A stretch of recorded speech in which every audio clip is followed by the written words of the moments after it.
Hello student, पिछली class में हमने फैक्टर्स के जो कॉन्सेप्ट को देखा था, कुछ क्वेश्चन भी सॉल्व किए थे।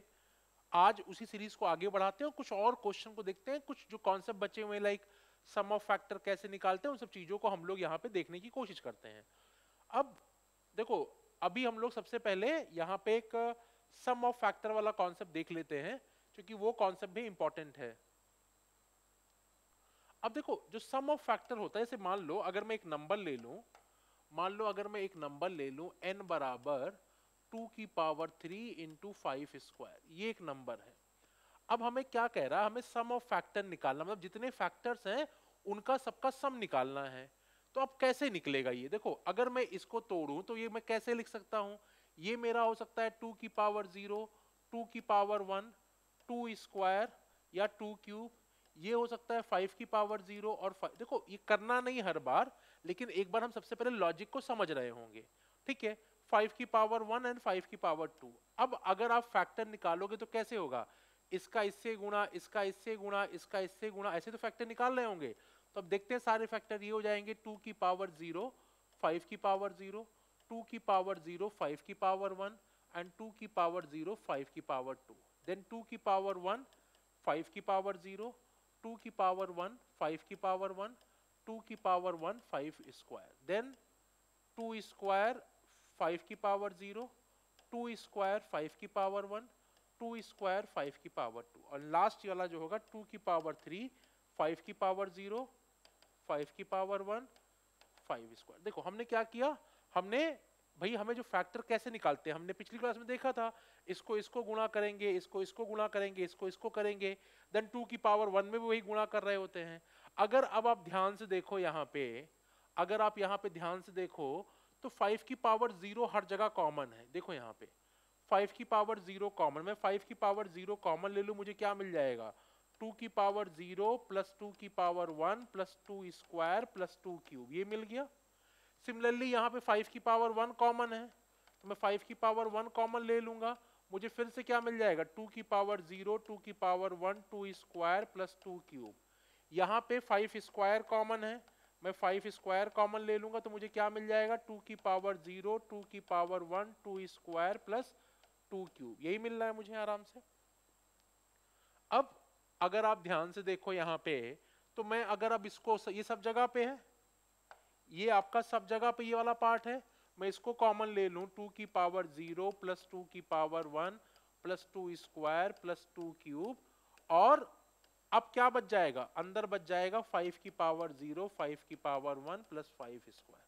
तो मतलब सिंपल सा अगर आप लॉजिक को यहाँ पे समझने की कोशिश करो तो हमें क्या करना होता है, हमें अगर ये 2 की पावर 3 इंटू 5 स्क्वायर दे रखा है, तो हमने 2 की पावर 0 तक 2 की पावर 3 तक गए, इसको जोड़ के, और 5 की पावर 0 से 5 स्क्वायर तक गए, इन दोनों को आपस में गुणा कर देंगे तो हमें क्या मिल जाएगा? हमको सम ऑफ फैक्टर्स मिल जाएंगे। हमें क्या मिल जाएगा? सम ऑफ फैक्टर्स यहाँ पे मिल जाएंगे। तो ये समझने के लिए था, इसको आपको मतलब ऐसा नहीं कि हर बार ये करना होगा। अब देखो, जैसे मान लो कहीं पे ऐसा दे रखा है, n बराबर दे रखा है 3 स्क्वायर इंटू 5। अब आपको इसको सम ऑफ फैक्टर निकालने हैं, तो आप आंख बंद करके कैसे स्टार्ट करोगे? आप इसको ऐसे करोगे, 3 की पावर 0, 3 की पावर 1, 3 स्क्वायर इंटू 5 की पावर 0 प्लस 5 की पावर 1। आप इसको सॉल्व कर लोगे, आपको डायरेक्ट आंसर इसका मिल जाएगा। तो आपको हर बार ये करने की जरूरत नहीं है, बस ये समझने के लिए था। इस तरीके से आप आंसर को आराम से निकाल सकते हो। यहाँ पे अभी कितना आ जाएगा? देखो, ये आ जाएगा 1 प्लस 3 प्लस 9 इंटू 1 प्लस 5, तो ये 6 हो गया और ये 13 हो गया। ठीक है ना? 78 आपका आंसर, मतलब सम ऑफ फैक्टर जो आ रहा होगा आपका कितना आ रहा होगा? 78 आ रहा होगा। तो इस तरीके से आप सम ऑफ फैक्टर को निकाल सकते हो। अभी हम क्वेश्चन को करेंगे तो आपको और समझ में आएगा। अब इसमें आपका एक क्वेश्चन और बनता है, जहां पे हम कह रहे होते हैं कि आपको जैसे मान लो n बराबर दे रखा है, आपको दिया हुआ है कुछ ऐसा, n बराबर 2 की पावर 3, 5 स्क्वायर इंटू 7 की पावर 3। अब आपसे पूछ रहा है कि कितने ऐसे फैक्टर्स होंगे जो 10 के मल्टीपल होंगे, जो 10 के मल्टीपल मतलब जिसके अंत में 0 आ रहा होगा। सिंपल सा ये है। देखो, अब सबसे पहले देखते हैं इसके फैक्टर निकलेंगे कैसे। इसके मुझे फैक्टर निकालना, तो मुझे क्या करना पड़ेगा, ये 2 की पावर 0, 2 की पावर 1, 2 स्क्वायर, 2 क्यूब, और ये हो जाएगा 5 की पावर 0, 5 की पावर 1, 5 स्क्वायर, ये हो जाएगा 7 की पावर 0, 7 की पावर 1, 7 स्क्वायर, 7 की पावर 3। अब देखो फैक्टर्स कैसे बनेंगे भाई, आप एक बार इसको इसको करोगे, फिर इससे गुणा करोगे, फिर इससे करोगे, फिर इससे कर रहे होगे, फिर इससे कर रहे होगे, यही तो फैक्टर बनेगा। अब अगर आपको 10 चाहिए लास्ट में, मतलब लास्ट में 0 चाहिए, 10 का मल्टीपल चाहिए आपको फैक्टर्स, तो लॉजिक क्या होगा, लॉजिक ये होगा कि आप देखो 10 का मल्टीपल आना चालू कहां से होगा। क्या यहां पे 10 का मल्टीपल कोई फैक्टर होगा, देखो ये 2 की पावर 0 1 हो गया, ये 5 की पावर 0 1 हो गया, ये 1 हो गया, एक फैक्टर 1 हो गया, एक फैक्टर बनेगा 7, एक फैक्टर बनेगा 49। भाई ऐसे तो करेंगे ना, मान लो इसको इसको गुणा कर रहे हैं, तो 2 की पावर 0, 5 की पावर 0, 7 स्क्वायर, ये एक फैक्टर हो गया, इसकी वैल्यू 49 आ गई। या 2 की पावर 0, 5 की पावर 0, 7 क्यूब, ये एक फैक्टर हो गया। तो कहीं अंत में 0 मिल रहा है, इसके अंत में कहीं भी 0 नहीं मिलने वाला। 0 मिलना चालू कहां से होगा, देखो आपको एक 0 बनने के लिए कम से कम 1 2 और 1 5 चाहिए होगा। जैसे उसको 1 2 और 1 5 मिलेगा, अब कुछ भी कर लो, आप किसी से भी गुणा कर लो। जैसे मान लो मैंने ले लिया 2 की पावर 1 इंटू 5 की पावर 1 इंटू 7 स्क्वायर।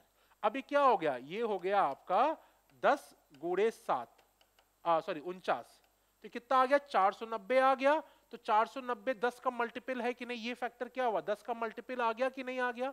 तो लॉजिक को आप समझो कि आपको एक 10 चाहने के लिए एक 2 और 5 चाहिए ही होगा।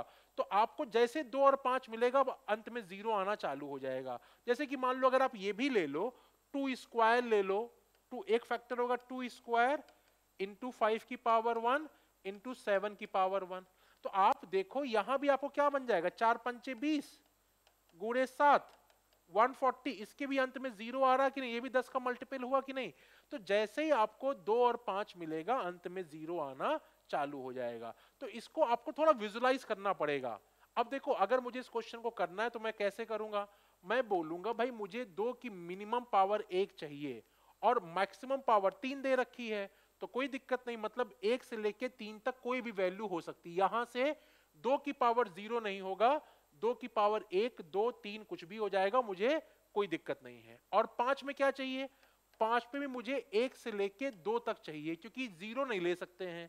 जैसे 2 और 5 मिला, आपका 0 बनना चालू हो जाएगा। 7 की पावर से कोई फर्क नहीं पड़ने वाला 0 के लिए, तो हम 7 की पावर कुछ भी हो सकता हमारा 0 से लेके 3 तक।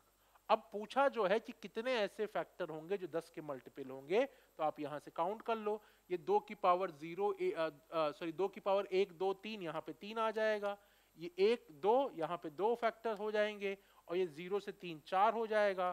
तो 3 दूनी 6, 6 चौको 24 फैक्टर्स ऐसे होंगे जिनके अंत में 0 आ रहा होगा। तो सिंपल तरीके से आप इसको समझ, थोड़ा विजुलाइज करना पड़ेगा। एक बार विजुलाइजेशन आ गया, फिर आप डायरेक्टली इसको लिख सकते हो। अब देखो जैसे मान लो अगर आपको दे दे n बराबर 2 की पावर 4 3 स्क्वायर इंटू 5, अब पूछ ले कितने ऐसे फैक्टर होंगे जो 12 के मल्टीपल होंगे। Find the number of factor which are multiple of 12। अब सोचो 12 कैसे बनता है, 12 बनने के लिए आपको चाहिए 2 स्क्वायर इंटू 3। तो आप सोचो कि ये 12 मिलना कहां चालू होगा आपका, देखो इसको, जैसे फिर से वही देख लो एक बार, 2 की पावर 0 1 2, 2 की पावर 3 2 की पावर 4, 3 की पावर 0 1 2। अब देखो अगर आप इसको गुणा कर रहे हो, क्या 12 का मल्टीपल आएगा, बिल्कुल नहीं आएगा। अगर आप इसको गुणा कर लो या इसको भी गुणा कर लो, तो 12 का मल्टीपल आने वाला है, बिल्कुल नहीं आने वाला। वो 12 का मल्टीपल चालू कहां से होगा, मिनिमम आपको 2 स्क्वायर चाहिए। अब 2 स्क्वायर मिल जाए, 3 की पावर 1 मिल जाए, बाद में कुछ भी मिले कोई फर्क नहीं पड़ता। देखो मान लो मैं इसको इसको इसको गुणा कर रहा हूं, तो कितना हो जाएगा 4 यही 12 12 पंचे 60, 60 क्या है 12 का मल्टीपल है कि नहीं है।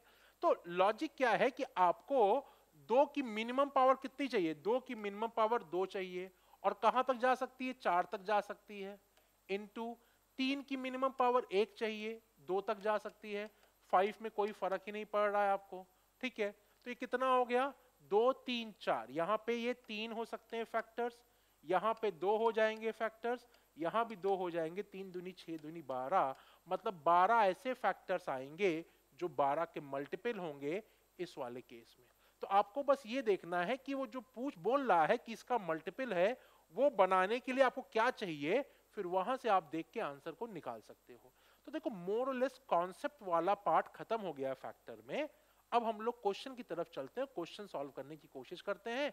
जहां पे कुछ नया कॉन्सेप्ट आएगा तो उसको हम लोग देख लेंगे। वहां पे बेसिक फैक्टर से कॉन्सेप्ट खत्म हो गए हैं। अब सिर्फ क्या बचा है, अब सिर्फ बचा हुआ है कि अब कई बार फैक्टर्स में वो कुछ और नंबर सिस्टम जोड़ देगा, अलजेब्रा का थोड़ा सा पार्ट दे देगा, तो वो वाली चीजें बची हुई हैं, उसको हम लोग सॉल्व करने की कोशिश करते हैं। Find the number of factor of 420। अब देखो कैसे करेंगे, आपको दे रखा है, देखो अब जैसे 420 दिया है, आपको ये तुरंत दिखना चाहिए कि भाई 42 इंटू 10 कर सकते हैं। 42 क्या होगा 6 गुणे 7, 10 क्या होगा 2 गुणे 5। अब देखो 6 क्या है 2 गुणे 3 होगा, 1 2 यहाँ पे है तो 2 स्क्वायर हो गया, 3 की पावर 1 हो गई, 5 की पावर 1 हो गई और 7 की पावर 1 हो गई। ठीक है ना। तो ये थोड़ा सा और प्रैक्टिस करके आपको तेजी में लिखना पड़ेगा, तब आप जाके इसका आंसर आसानी से निकाल पाओगे। अब नंबर ऑफ फैक्टर्स, ये 0 से लेके 2 तक कुछ भी हो सकता है, ये 3 0 से लेके 1 तक कुछ भी हो सकता है, ये 0 से 1 और ये भी 0 से 1। तो यहाँ पे 3 वैल्यू पॉसिबल है, यहाँ पे 2 पॉसिबल, यहाँ 2 पॉसिबल, यहाँ 2 पॉसिबल, 3 दूनी 6 दूनी 12 दूना 24 आपका आंसर आ जाएगा इसका। तो ये इतना टाइम नहीं लगने वाला, क्योंकि देखो मैं हमेशा कहता हूँ प्रोसेस सबसे इंपॉर्टेंट है। आप जब प्रैक्टिस कर रहे हो तो प्रॉपर प्रोसेस फॉलो करो। मुझे इसको लिखने की जरूरत नहीं है बार बार, मैं सीधे सीधे बोलता कि 2 में 1 जोड़ दो 3, यहाँ पे 2 हो जाएगा, यहाँ पे 2, यहाँ पे 2, आप आंसर मार्क करो। लेकिन मैं हमेशा बिलीव करता हूं कि अगर आप पहली बार स्टार्टिंग करो तो आप प्रोसेस को फॉलो करो, क्योंकि वो आपको दूर तक लेके जाएगा और आप आसानी से चीजों को सॉल्व कर ले जाओगे। सम ऑफ फैक्टर्स ऑफ 108, ठीक है ना। अब देखो अब 108 का सम पूछ रहा है, सबसे पहले आपको इसको ब्रेक करना पड़ेगा। अब कैसे ब्रेक करोगे, अब चाहो तो आप इसको 4 से काटो, ठीक है ना। 4 से आप काट लो तो ज्यादा अच्छा हो जाएगा। तो 4 गुणे 4 दूनी 8, 2 बच गया और 7 चौक 28, 27 आ गया। अब देखो सिंपल से दिख गया, ये हो जाएगा 2 स्क्वायर इंटू 3 क्यूब, ठीक है ना। तो ये 27 गुणे 4 आपका 108 आ गया। आपको सम ऑफ फैक्टर पूछ रहा है, तो कैसे करते थे, ये हो जाएगा 2 की पावर 0 प्लस 2 की पावर 1 प्लस 2 स्क्वायर इंटू यहां हो जाएगा 3 की पावर 0, 3 की पावर 1, 3 स्क्वायर प्लस 3 क्यूब, ठीक है ना। अब ये हो जाएगा आपका 1 प्लस 2 प्लस 4, ये हो जाएगा 1 प्लस 3 प्लस 9 प्लस 27, ठीक है। तो ये आ गया आपका 27 प्लस 3 30, 40 आ गया, 4 2 6 1 7, तो 280 आपका आंसर आ जाएगा। तो सम ऑफ फैक्टर्स में आपको पता है हम 0 से लेके 2 तक जाएंगे, 0 से लेके 3 तक जाएंगे, दोनों को आपस में गुणा कर देंगे, हमें सम ऑफ फैक्टर्स मिल जाएंगे। तो इस तरीके से हम इस क्वेश्चन का आंसर निकाल सकते हैं आसानी से। Find the total number of factors of 1470। देखो अब ये हमें क्या दे रखा है 1470। अब या तो ये दिख रहा है आपको कि भाई ये क्या नाम है, आपको इसको 49 इंटू 3 कर सकते हैं, और ये आपका 10 आ गया, 10 को हम 2 गुणे 5 कर सकते हैं, सॉरी 10 को हम 2 गुणे 5 कर सकते हैं। देखो ये क्या आ गया, ये 147 हो गया, और 10 क्या हो गया 2 गुणे 5 हो गया। तो ये सिंपल सा क्या हो गया, ये आ गया आपका 2 की पावर 1 इंटू 3 की पावर 1 इंटू 5 की पावर 1 इंटू 7 स्क्वायर। आपसे पूछ क्या रहा है नंबर ऑफ फैक्टर्स, तो फिर से मैं कहूंगा प्रोसेस को फॉलो करो। शुरुआत में प्रोसेस शुरुआत के लिए होता है, एक बार आप उससे, जैसे होता है ना कि जब आप क्रिकेट खेलना सीख रहे हो तो भाई पहले रूल सीखो, कैसे बैटिंग करनी है, कौन सी बॉल पे कौन सा शॉट मारना है, फिर वो अपने आप होगा। वो ऐसा नहीं है कि हम इसको बार बार लिखेंगे कि 0 से 1 होगा। ये शुरुआत के लिए अगर आप स्टार्टिंग करो बिल्कुल करो, अगर आप एक लेवल का पहुंच चुके तो डायरेक्टली आंसर मार्क कर सकते हो, 3 दूनी 6 दूनी 12 दूना 24 आपका आंसर आएगा। आप डायरेक्टली उसको आंसर लिख सकते हो। ये हो जाएगा 0 to 1, ये हो जाएगा 0 to 1 और ये हो जाएगा 0 to 2। तो ये आ जाएगा आपका 3 दूनी 6 दूनी 12 दूना 24 आपका आंसर आ जाएगा। सी आपका आंसर होगा। इसको आप कर सकते हो।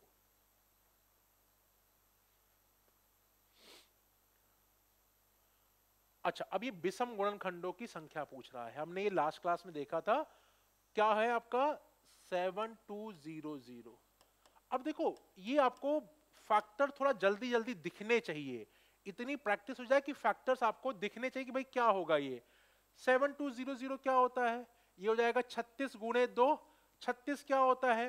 12 तिहाई 36, ठीक है ना। तो 2 स्क्वायर इंटू 3 12 हो गया, 3 का स्क्वायर कर दे 36 हो गया, और 2 और 100 क्या हो जाएगा?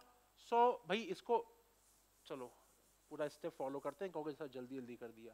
इसको ऐसे ही तो करोगे, 72 गुणे 100। 72 क्या होगा? 36 गुणे 2, तो 2 गुणे 36 गुणे, अब ये तो 2 स्क्वायर इंटू 5 का स्क्वायर हो गया। 36 क्या होता है आपका?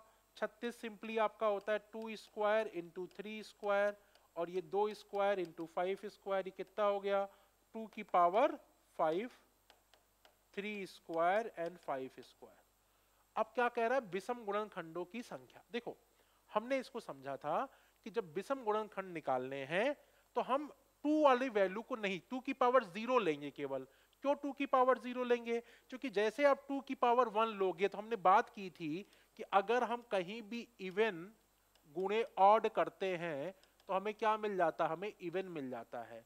तो दो एक इवन नंबर, मान लो मैं 2 की पावर 1 ले लूं और यहाँ पे 3 की पावर 0 कर रहा हूं या 3 की पावर 3 स्क्वायर कर रहा हूं, तो प्रॉब्लम क्या है कि ऑड नंबर में इवन का गुणा करेंगे, इवन मिल जाएगा। तो आप पिछला वीडियो देखो, वहां मैंने पूरा प्रॉपर एक्सप्लेन किया हुआ है कि यहाँ पे हम सिर्फ क्या लेंगे? यहाँ पे हम सिर्फ 2 की पावर 0 लेंगे।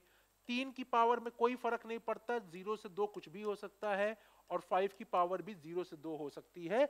लॉजिक ये है कि जैसे 2 की पावर 1 लोगे वो इवन नंबर हो जाएगा, और कोई भी ऑड नंबर में इवन नंबर का गुणा करोगे तो आपको इवन मिलता है। कई लोग इसको रटा भी देते हैं कि आप ये वाली वैल्यू को छोड़ दो, मतलब इवन वाली वैल्यू को छोड़ दो, सारी ऑड वैल्यू ले लो। सर आपकी श्रद्धा है, आप रटना चाहो रट लो, मैं आपको लॉजिक समझा रहा हूं, आप समझना चाहो तो लॉजिक समझ लो, वो आपके ऊपर है। तो ये हो जाएगा 3 और ये भी आपका हो जाएगा 3, आंसर आपका आ जाएगा 9। तो विषम गुणनखंडों की संख्या कितनी हो जाएगी? 9 हो जाएगी।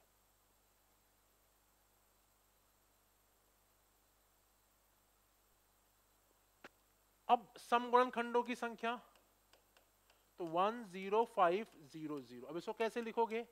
105 इंटू 100। अब 105 क्या है? 35 गुणे 3, तो 3 गुणे 35, 35 क्या है? 7 गुणे 5, ये क्या है? 2 स्क्वायर इंटू 5 स्क्वायर, ये कितना हो जाएगा? ये हो जाएगा 2 स्क्वायर इंटू 3 की पावर 1, 5 क्यूब इंटू 7 की पावर 1। ठीक है। अब कह रहा समगुणनखंडों की संख्या।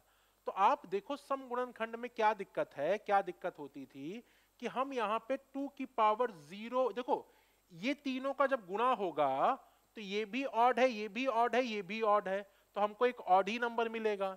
लेकिन अगर मैंने यहां भी ऑड नंबर ले लिया तो सारा मिला के ऑड ही फैक्टर बन जाएगा। लेकिन हमें चाहिए इवन फैक्टर। इवन फैक्टर के लिए हमें क्या करना है? हमें सिर्फ 2 की पावर 0 वाला पार्ट छोड़ देना है। क्यों ऐसा करेंगे? क्योंकि 2 की पावर 0 क्या होता है? 1 होता है, जो कि एक ऑड नंबर है। तो ये ऑड में ऑड गुणा करेंगे तो हमें ऑड ही मिलेगा। तो अगर हमें इवन चाहिए तो 2 की पावर 0 छोड़ दो, और क्या कर रहे होगे आप? ये 2 की पावर 1 से 2 तक हो सकता है, ये 3 की पावर 0 से 1 तक हो सकता है, ये 5 की पावर 0 से 3 तक हो सकता है, और ये 7 की पावर 0 से 1 तक हो सकता है। बस अब सबको गुणा कर दो। ये 2 यहां पे आ गया, 2 यहां पे आ गया, 4 वहां पे आ गया, 2 यहां पे आ गया, 4 दूनी 8 दूनी 16 दूना 32 आपका आंसर आएगा। आई होप आंसर गलत दिया हुआ, ये 132 नहीं, ये 32 होना चाहिए। तो डी इसका सही आंसर आना चाहिए। ठीक है ना? इसका सही आंसर डी आएगा, 132 नहीं आ रहा होगा।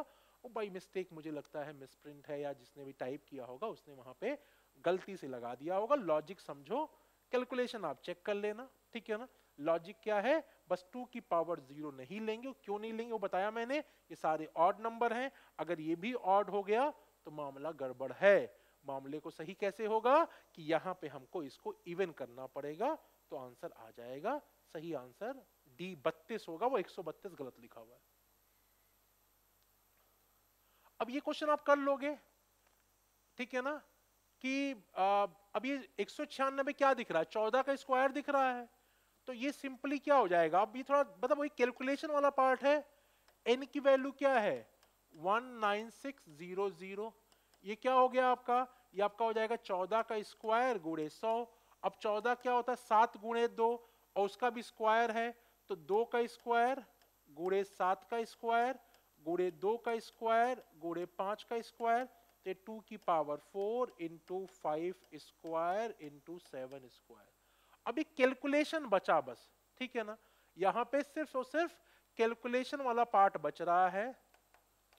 ये 2 की पावर 0, 2 की पावर 1, 2 स्क्वायर, 2 क्यूब, 2 की पावर 4, और ये हो जाएगा 5 की पावर 0, 5 की पावर 1, 5 स्क्वायर, ठीक है ना, इनटू कितना बच गया 7 की पावर 0 प्लस 7 की power 1 plus 7 square,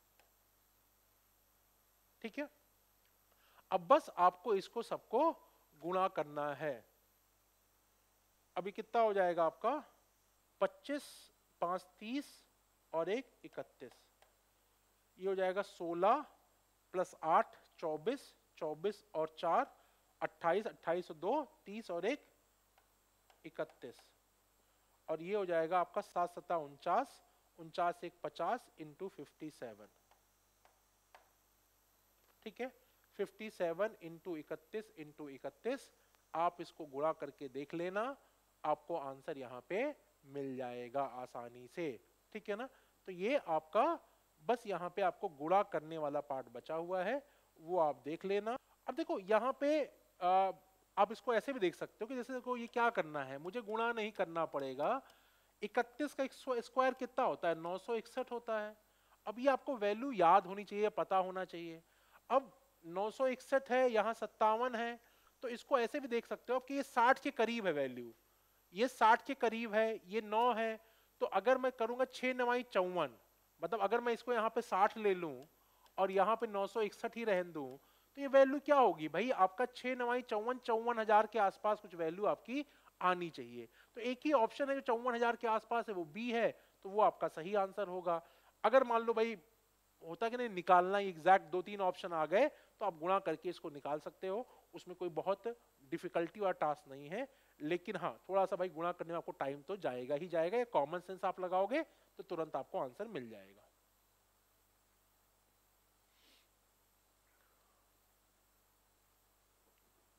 find the number of factors of 4840। अब इसको आप अपने आप से करना, सिंपल सा है, आपको 484 देखना है और लास्ट में 0 है, ये दो चीजें आपको सिर्फ देखनी है और आप आंसर इसका निकाल सकते हो। आरआरबी ग्रुप डी में आया हुआ क्वेश्चन है, हम इसको कर चुके हैं ऐसे क्वेश्चंस, तो आप आसानी से इस क्वेश्चन को कर सकते हो। अब देखो क्या कह रहा है, ये दे रखा है n बराबर 2 की पावर 10, 3 की पावर 6, 5 क्यूब, 7 की पावर 5। कह रहा है कि कितने गुणक 2160 के विभाज्य है, मतलब सिंपल सा यह है कि इससे कितने विभाज्य हो रहे हैं, मतलब इसका मल्टीपल चाहिए हमें, तभी तो भाग हो पाएगा उससे ना। तो जैसे हमने किया था ना कि 12 का मल्टीपल है, तो अब लॉजिक क्या है, सबसे पहले इसको आप देखो कि इसको बनाने के लिए क्या चाहिए होगा। तो 216 गुणे 10 दिख रहा है, ये 216 क्या है 6 का क्यूब है, 6 क्या होगा 2 का क्यूब इंटू 3 का क्यूब इंटू 2 इंटू 5। तो मतलब 216 बनने के लिए 2 की पावर 5, 3 का क्यूब, 5 की पावर 1, मतलब 2 की पावर 4 आपको कम से कम चाहिए होगा, 3 की पावर 3 आपको कम से कम चाहिए होगा और 5 की पावर 1 कम से कम चाहिए होगा। तो अगर आपको ये करना है तो यहां मतलब क्या हुआ, 2 की पावर कहां से कहां तक हो सकती है, 4 से 10 तक हो सकती है, 3 की पावर 3 से 6 तक हो सकती है, 5 की पावर 1 से 3 तक हो सकती है, 7 की पावर में कोई पंगा ही नहीं, कुछ भी हो सकता है। ठीक है ना, 7 की पावर में कुछ भी पंगा नहीं है, वो कोई भी वैल्यू हो सकती है। अब देखो यहां पे ये कितना हो सकता है, ये 7 वैल्यू पॉसिबल है, ये आपका 3 वैल्यू पॉसिबल है, नहीं ये आपकी 4 वैल्यू पॉसिबल है भाई, 3 4 5 6, और ये 3 वैल्यू पॉसिबल है, और ये आपकी 6 वैल्यू पॉसिबल है। ठीक है ना, बस आप इसको गुणा कर दो, ये कितना हो जाएगा 7 चौक 28 गुणे 18। अब एक ही ऑप्शन में है, 8 गुणे 8 करोगे 28 64, तो 64 एक ही ऑप्शन में लास्ट में 4 आ रहा है, वो 504 आपका आंसर आ रहा होगा। गुणा करके भी देख सकते हो अगर आप चाहो तो। अब ये वाला क्वेश्चन देखते हैं, how many factors of 729 are perfect square. अब देखो हमने बात भी पहले की, बस यहाँ पे एक चीज का ध्यान रखना है कि 729 सबको जो दिख रहा है वो दिख रहा है 9 का क्यूब। तो अब प्रॉब्लम क्या है कि अगर आप इसको सॉल्व कर लोगे यहां से कॉन्सेप्ट तो गलत हो जाएगा। आपको समझना है कि ये प्राइम फैक्टर में ब्रेक नहीं हुआ अभी, तो ये कैसे करेंगे इसको हम लोग, 9 का क्यूब को हम लोग लिखे भाई, 9 को हम लोग 3 स्क्वायर लिख सकते हैं, इसका क्यूब है तो ये 3 की पावर 6 हो गया। अब देखो ये तो पता ही होगा a की पावर m इंटू n जो होता है ये a की पावर mn होता है। ठीक है ना, तो ये 3 की पावर 6 हो गया। अब अगर परफेक्ट क्यूब परफेक्ट स्क्वायर निकालना है तो मतलब कौन कौन सी 3 की पावर हो सकती है, 0 हो सकता है, 2 हो सकता है, 4 हो सकता है और 6 हो सकता है। यही 4 पॉसिबल केस है जो परफेक्ट आपके स्क्वायर होंगे। ये कॉन्सेप्ट अगर आपको नया लग रहा है तो मैंने इसको पिछले वीडियो में बनाया हुआ है, पूरा एक्सप्लेन भी किया हुआ है वहां पे, आप एक बार जाके उसको देख लेना। तो सही आंसर क्या आएगा इसका, सही आंसर 4 आ रहा होगा। नेक्स्ट क्वेश्चन है, अब यहां बोल रहा है कि कितने गुणांक आपके गुणक जो है पूर्ण घन है। ठीक है ना, कितने फैक्टर्स जो है वो परफेक्ट क्यूब है। तो देखो परफेक्ट क्यूब के लिए सबसे नंबर लिखो, नंबर है 2 की पावर 10 इंटू 3 की पावर 7 इंटू 5 का क्यूब इंटू 7 की पावर 5। ठीक है, आपको निकालना है पूर्ण घन। तो पूर्ण घन के लिए क्या चाहिए भाई, 2 की पावर 0 हो सकती है, 3 हो सकती है, 6 हो सकती है, 9 हो सकती है।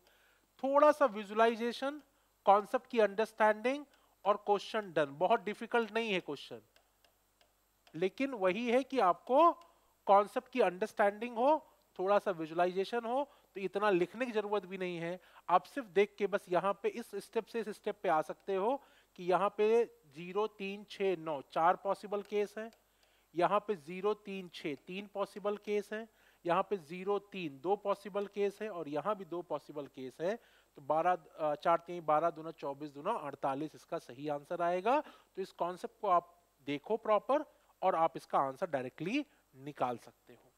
आगे बढ़ते हैं। अब ये क्वेश्चन दे रहा है number of prime factors of product. अब ये आपके पूछ रहा है कुल अभाज्य गुणनखंडों की संख्या। तो अब देखो यहां पे क्या है कि सबसे पहले इसको ब्रेक करेंगे भाई। ये 16 की पावर 7 दे रखा है, 27 की पावर 6 दे रखा है, 3 की पावर 9 दे रखा है।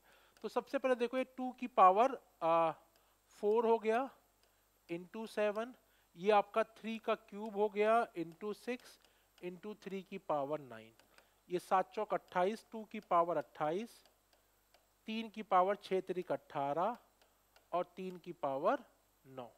तो कितना हो गया 2 की पावर 28 और 18 और 9 27 आ जाएगा। ठीक है, अब इसको अगर आप ध्यान से देखो तो मैंने लास्ट क्लास में बात की थी, ये पूछ रहा है कि इस नंबर को बनने के लिए कितने आपको नंबर ऑफ फैक्टर्स चाहिए। तो मैंने पूरा कॉन्सेप्ट एक्सप्लेन किया था आपको। तो लॉजिक ये है कि यहाँ पे अगर इस नंबर को बनाना है तो 2 चाहिए 28 बार और 3 चाहिए 27 बार।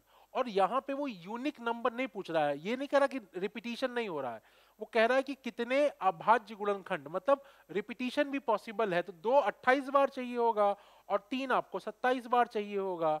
ठीक है ना, तो इसका आंसर कितना हो जाएगा 28 प्लस 27, 28 प्लस 27। यहां वाले केस में सिंपली पावर ऐड कर देते हैं और आंसर कितना आ जाएगा आपका, आंसर आपका 55 आ जाएगा। तो अभाज्य गुणनखंड अगर निकालने हैं तो ये उसका तरीका होता है। Next question. अब ये भी सेम तरीका ही है, इसको आप खुद से सॉल्व करना। बस ध्यान क्या रखना है, ये फर्दर ब्रेक होगा, ये फर्दर ब्रेक होगा, ये फर्दर ब्रेक होगा, ये ब्रेक नहीं हो रहा होगा। तो आप सबकी पावर देखो, लॉजिक वही है, a की पावर m इंटू b की पावर n इंटू c की पावर o कर लो या p कर लो, कुछ भी कर लो, ठीक है। और अगर abc प्राइम है, abc प्राइम है, तो क्या होता है, अभाज्य गुणनखंडों की जो संख्या होती है वो simply m plus n plus o होती है। ये हम पहले भी बात कर चुके हैं।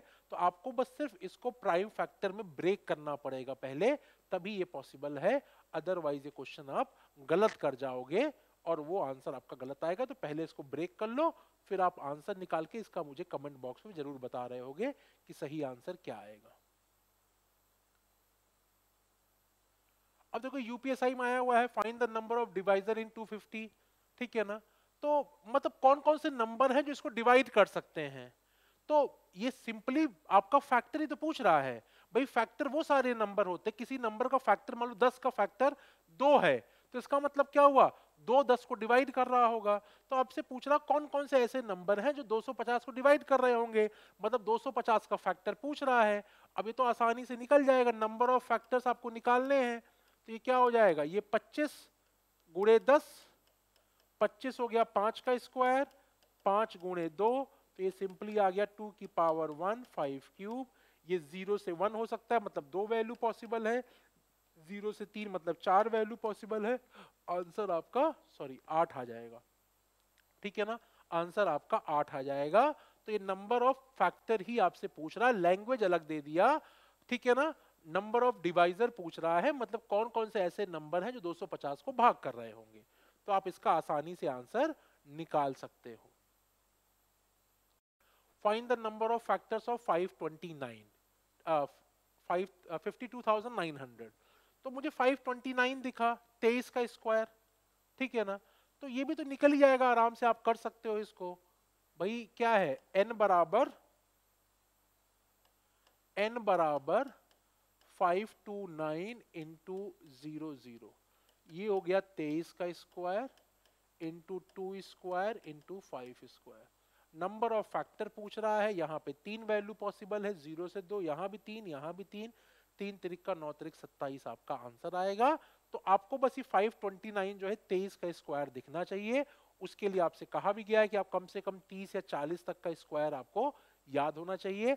अगर नहीं याद है, आपको निकालने की मैंने एकदम नई टेक्निक आपको बता रखी है, आप जाके पिछला वीडियो देख सकते हो, जहां पे आपको, या मैं कमेंट बॉक्स पे डलवा दूंगा कि जहां पे मैंने बताया हुआ है कि किसी भी नंबर का स्क्वायर नए, या किसी भी नंबर का स्क्वायर कैसे निकालते हैं with the help of pattern.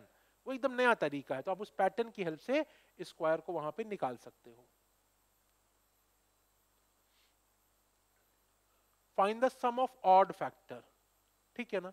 अब देखो एक मिनट, अब यहां पे ऑड फैक्टर की बात कर रहा है, तो ऑड फैक्टर हमें ये निकालना आता है कि कौन कौन से ऑड फैक्टर होते हैं, हमें उसी का सम निकालना रहेगा। तो सबसे पहले अब देखो n इज इक्वल टू 544 दे रखा है। अब सबसे पहले इसको या तो आप भाई भाग करके देख लो, ठीक है ना। अब भाग में मुझे दिख रहा है ये 8 से कट जाएगा।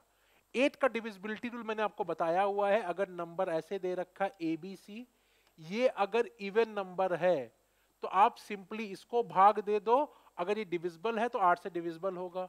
अगर ये ऑड नंबर दे रखा है, अगर ये ऑड नंबर दे रखा है, तो आप ये BC में 4 जोड़ दोगे, और अगर वो डिविजिबल आ रहा है तो पूरा नंबर डिविजिबल होगा।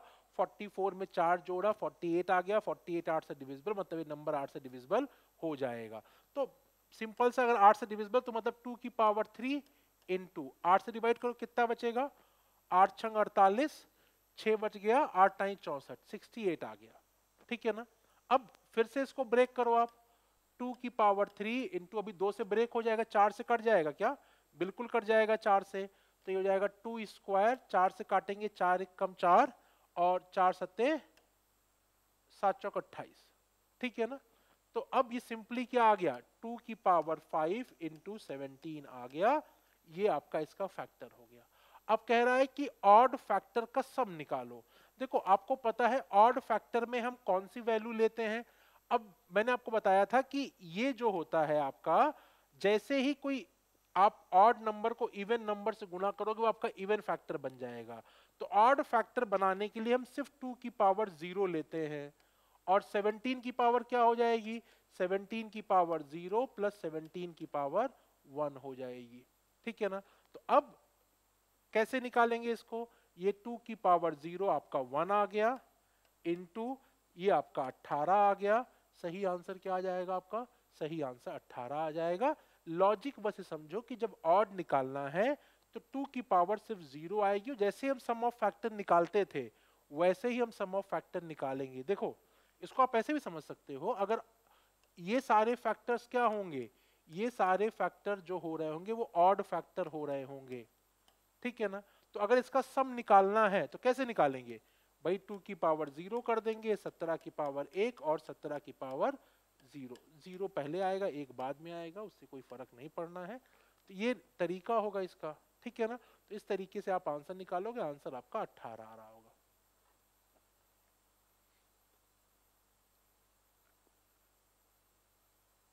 फोर 4096 के सम गुणनखंडों का योग ज्ञात करिए। अब देखो जब सम गुणनखंड कह रहा है तो ये 4096 क्या है, आपको ये फिर से दिखना चाहिए, ये 16 का क्यूब है।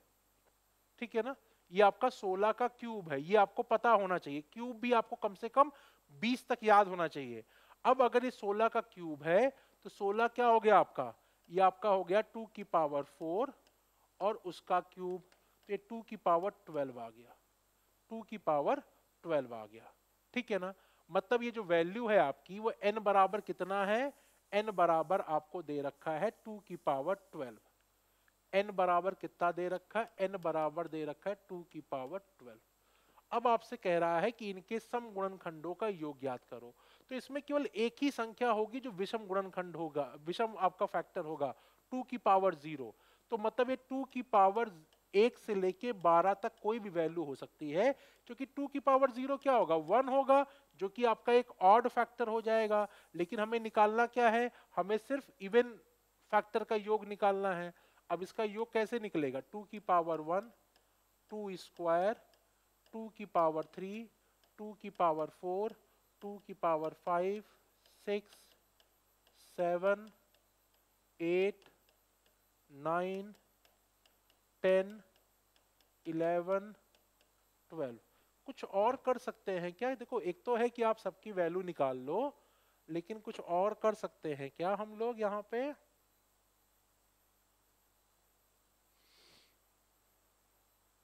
चलो अभी तो वैल्यू दिख रही है वो हम निकाल लेते हैं, सिंपल भी है।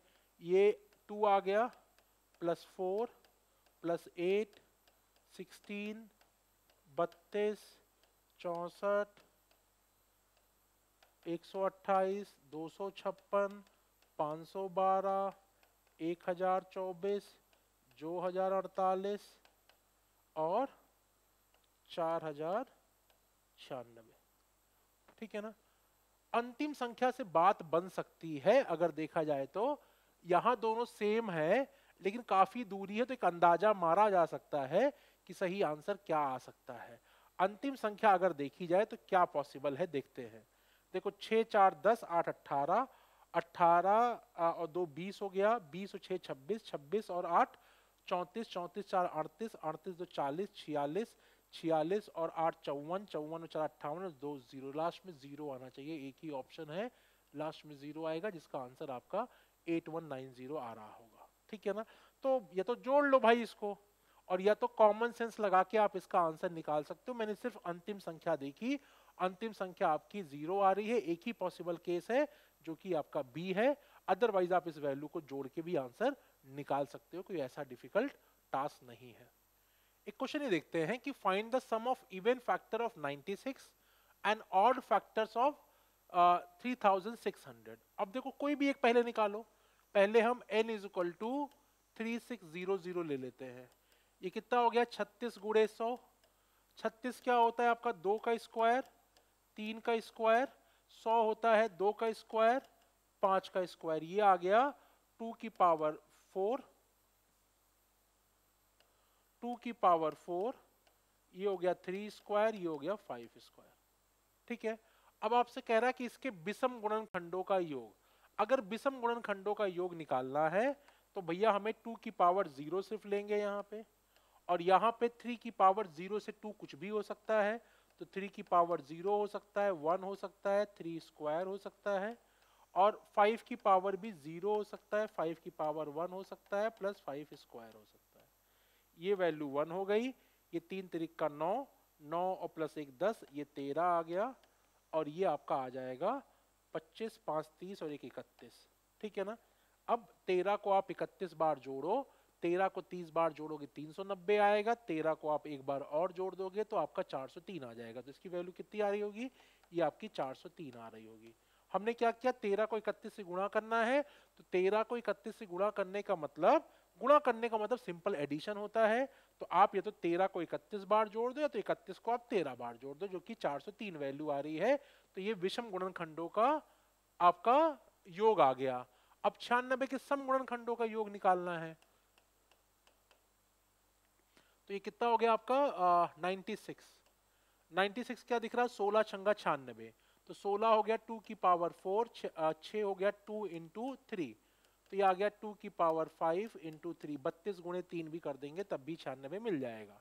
ठीक है, इसका हमें सम गुणनखंडों का योग निकालना है, तो सम गुणनखंड करते समय 2 की पावर 0 नहीं लेंगे, मतलब 2 की पावर 1 लेंगे, 2 लेंगे, 2 की पावर 3 लेंगे, 2 की पावर 4 लेंगे, 2 की पावर 5 लेंगे, एंड 3 की पावर 0 एंड 3 की पावर 1। देखो इसको करने के लिए ना आप चाहो तो जीपी का यूज कर सकते हो, लेकिन प्रॉब्लम क्या है कि इसको जीपी करोगे तो अलग लगाना पड़ेगा, वही ए आर की power n minus 1 upon R minus 1। ठीक है ना, तो अब वो आपको देखना पड़ेगा, वहां पे आर क्या है, कितने का डिफरेंस है आपका, वो आपको समझ में आना चाहिए, तो आप लगा सकते हो। अदरवाइज अगर आपने अभी जीपी नहीं पढ़ा हुआ तो बाद देखो कई बार ऐसा भी होता है, कुछ चैप्टर अभी पढ़े कुछ चैप्टर बाद में पढ़े, लेकिन दोनों कॉन्सेप्ट को मर्ज कर दिया तो ये वाला क्वेश्चन काफी आसान हो गया।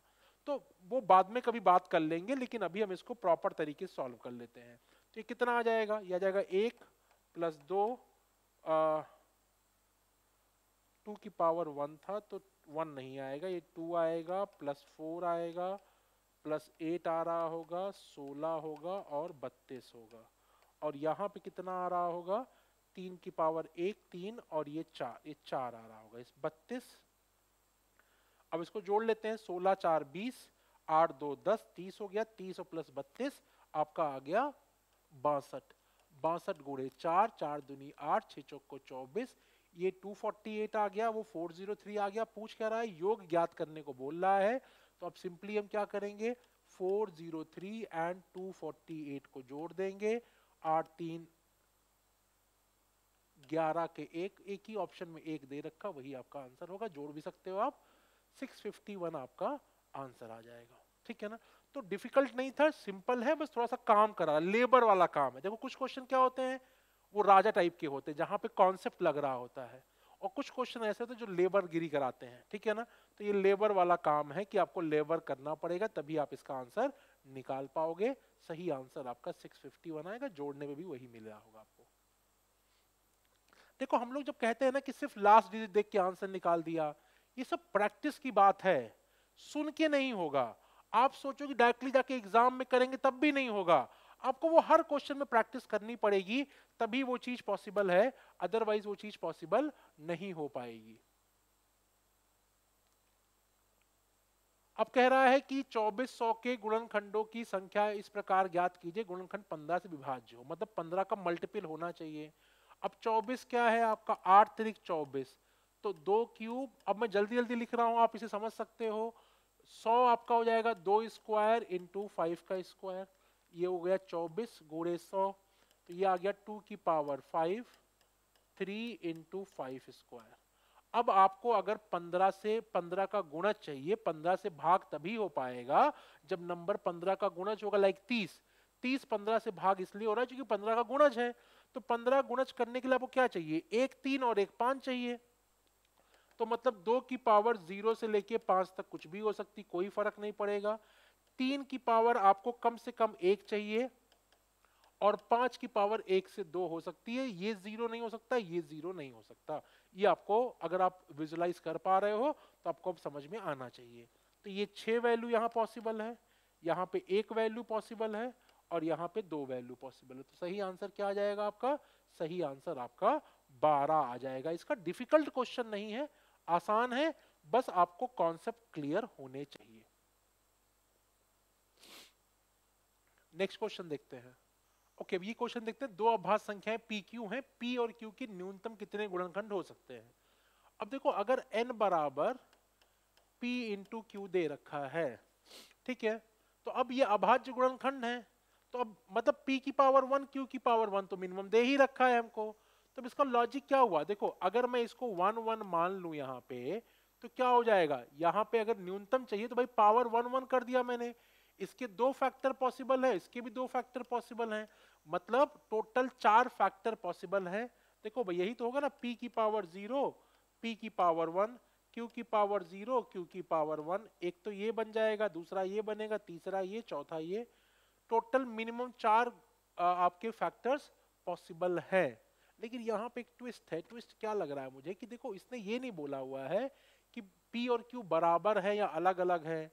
तो अगर p और q अलग अलग है तब तो आंसर 4 आ जाएगा, लेकिन अगर मैं p और q को बराबर कर दूं तो ये क्या हो जाएगा? ये हो जाएगा p स्क्वायर। क्या मान लिया मैंने? p बराबर q को मान लिया है मैंने, तो ये p स्क्वायर हो जाएगा। और जैसे ही ये p स्क्वायर बना आपका, अब क्या पॉसिबल है? अब आपके मिनिमम फैक्टर जो है वो कितने हो जाएंगे भाई? p की वैल्यू 0 से लेके 2 तक हो सकती है, मतलब 3 फैक्टर पॉसिबल हैं।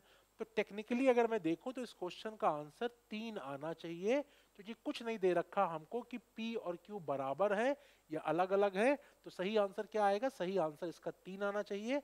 अगर दे दे कि अलग अलग है तो इसका आंसर क्या आएगा? तब इसका आंसर 4 आ रहा होगा। नेक्स्ट क्वेश्चन, 216 और 180 की गुणनखंडों की कुल संख्या का अनुपात। तो ये आप निकाल सकते हो। आपको टोटल नंबर ऑफ फैक्टर पूछ रहा है, वो आप आसानी से निकाल के इसका आंसर कर सकते हो। प्लीज आप इसका आंसर मुझे कमेंट बॉक्स पे जरूर बताना। If the total number of positive factor of, okay, n बराबर दे रखा है 1440, आपसे कह रहा है कि इसके फैक्टरों की संख्या x प्लस 14 है। तो अब सबसे पहले इसके फैक्टर निकालते हैं। ये मुझे 12 का स्क्वायर दिख रहा है भाई, 12 का स्क्वायर गुणे 10, 10 मतलब 2 गुणे 5। 12 का स्क्वायर क्या होगा? 4 तिहाई 12, मतलब 2 स्क्वायर इंटू 3 का भी स्क्वायर करोगे आप, इंटू 2 इंटू 5, तो ये 2 की पावर 4 है, यहाँ से 2 की पावर 5 हो जाएगा, 3 स्क्वायर हो जाएगा, 5 की पावर 1 आ जाएगा। तो इसके नंबर ऑफ फैक्टर 0 से 5 कुछ भी हो सकता है, 6 हो गया। 0 से 2 कुछ भी होगा, तो ये 3 वैल्यू पॉसिबल है। 0 से 1 यहाँ 2 पॉसिबल है, तो 6 3 18 दूना 36, मतलब टोटल फैक्टर 36 होंगे, जिसकी वैल्यू x प्लस 14 दे रखी है। तो x प्लस 14 बराबर 36 है। अब क्या कह रहा है? x प्लस 27 का रूट क्या होगा? तो देखो, अगर x प्लस 14 था, अगर 27 बनाना है तो मुझे क्या करना पड़ेगा? 13 इसमें ऐड करना पड़ेगा कि नहीं? तो ये x प्लस 27 हो जाएगा। तो मतलब अगर x प्लस 14 36 है, तो x प्लस 27 कितना हो जाएगा? x प्लस 27 आपका 49 हो जाए कि नहीं भाई? 36 में हमने 13 को ऐड कर दिया, ये 49 आ गया। रूट पूछ रहा है, रूट ऑफ 49 कितना हो जाएगा? रूट ऑफ 49 आपका 7 वैल्यू आ जाएगी, जो इसका सही आंसर होगा। ठीक है ना? तो रूट ऑफ 49 आपको समझ में आना चाहिए, 7 इसका आंसर होगा। हमने क्या किया? हमने पहले फैक्टर्स निकाले, फैक्टर निकालने के बाद वो x प्लस 14, आप चाहो तो यहाँ से x की वैल्यू भी निकाल लो कि भैया x की वैल्यू 22 आ गई। अब वो कह रहा है x प्लस 27, तो 27 प्लस 22 आपका 49 आ गया, उसका रूट निकालना। सही आंसर क्या आ जाएगा आपका? सही आंसर आपका 7 आ जाएगा। तो इस तरीके से भी आप इसको कर सकते हो। चलो अब ये क्वेश्चन देखते हैं। क्वेश्चन क्या है? n बराबर दे रखा है 9 की पावर 9। ध्यान क्या रखना है, क्वेश्चन क्या पूछ रहा है कि अगर n जो है वो कितने पॉजिटिव परफेक्ट क्यूब से डिविजिबल है। ठीक है ना? तो अब n को हमें देखना कितने पॉजिटिव क्यूब से डिविजिबल, मतलब क्या है? देखो, इसको सबसे पहले ब्रेक करते, तो ये क्या हो जाएगा? 3 का स्क्वायर की पावर 9, तो ये 3 की पावर 18 हो गया। अब देखो अगर कोई नंबर परफेक्ट क्यूब से डिविजिबल है, इसका मतलब क्या हुआ? जैसे मान लो मैं कहूं कोई नंबर 2 से डिविजिबल है, तो इसका मतलब वो 2 का मल्टीपल होगा कि नहीं होगा, तभी पॉसिबल है, ठीक है ना। तो अब लॉजिक इसका ये कह रहा है कि भाई 3 की पावर 18 में कितने ऐसे फैक्टर होंगे जो परफेक्ट क्यूब होंगे, तभी तो आंसर निकाल पाएंगे ना हम लोग। अगर हम परफेक्ट क्यूब निकाल लें तो वही सारे नंबर क्या होंगे, इसको डिवाइड भी कर रहे होंगे। यही कह रहा है आपसे कि अगर n जो है 9 की पावर 9 है तो n कितने धनात्मक पूर्ण घनों से विभाज्य है। तो मतलब कौन कौन से ऐसे नंबर हैं जो परफेक्ट क्यूब भी हैं और इसको डिवाइड कर रहे हैं। मतलब क्वेश्चन कह रहा कौन कौन से ऐसे फैक्टर हैं जो परफेक्ट क्यूब है इसको डिवाइड कर रहे हैं। तो इसमें परफेक्ट क्यूब फैक्टर कौन कौन से हो जाएंगे, 3 की पावर 0, 3, 6, 9, 12, 15 और 18। काउंट कर लो 1 2 3 4 5 6 7, मतलब 7 ऐसे परफेक्ट क्यूब नंबर होंगे जो इसको डिवाइड कर रहे होंगे। या फिर इसको ऐसे भी बोल सकते हैं कि 7 इसके ऐसे फैक्टर्स होंगे जो परफेक्ट क्यूब होंगे। तो दोनों तरीके से आप इस चीज को समझ सकते हो। आंसर आपका कितना आएगा, आंसर आपका 7 आ रहा होगा।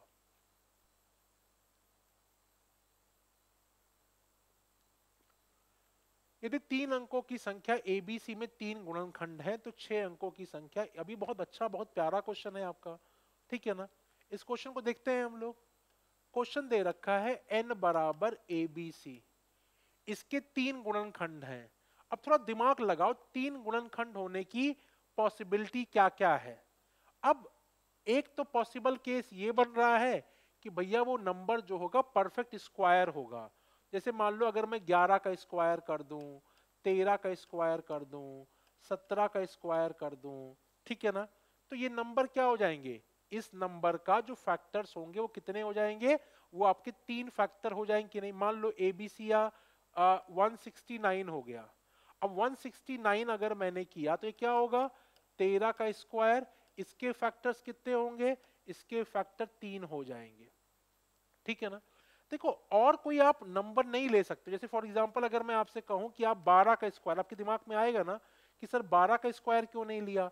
12 का स्क्वायर इसलिए नहीं लिया क्योंकि 12 फर्दर ब्रेक हो जाएगा।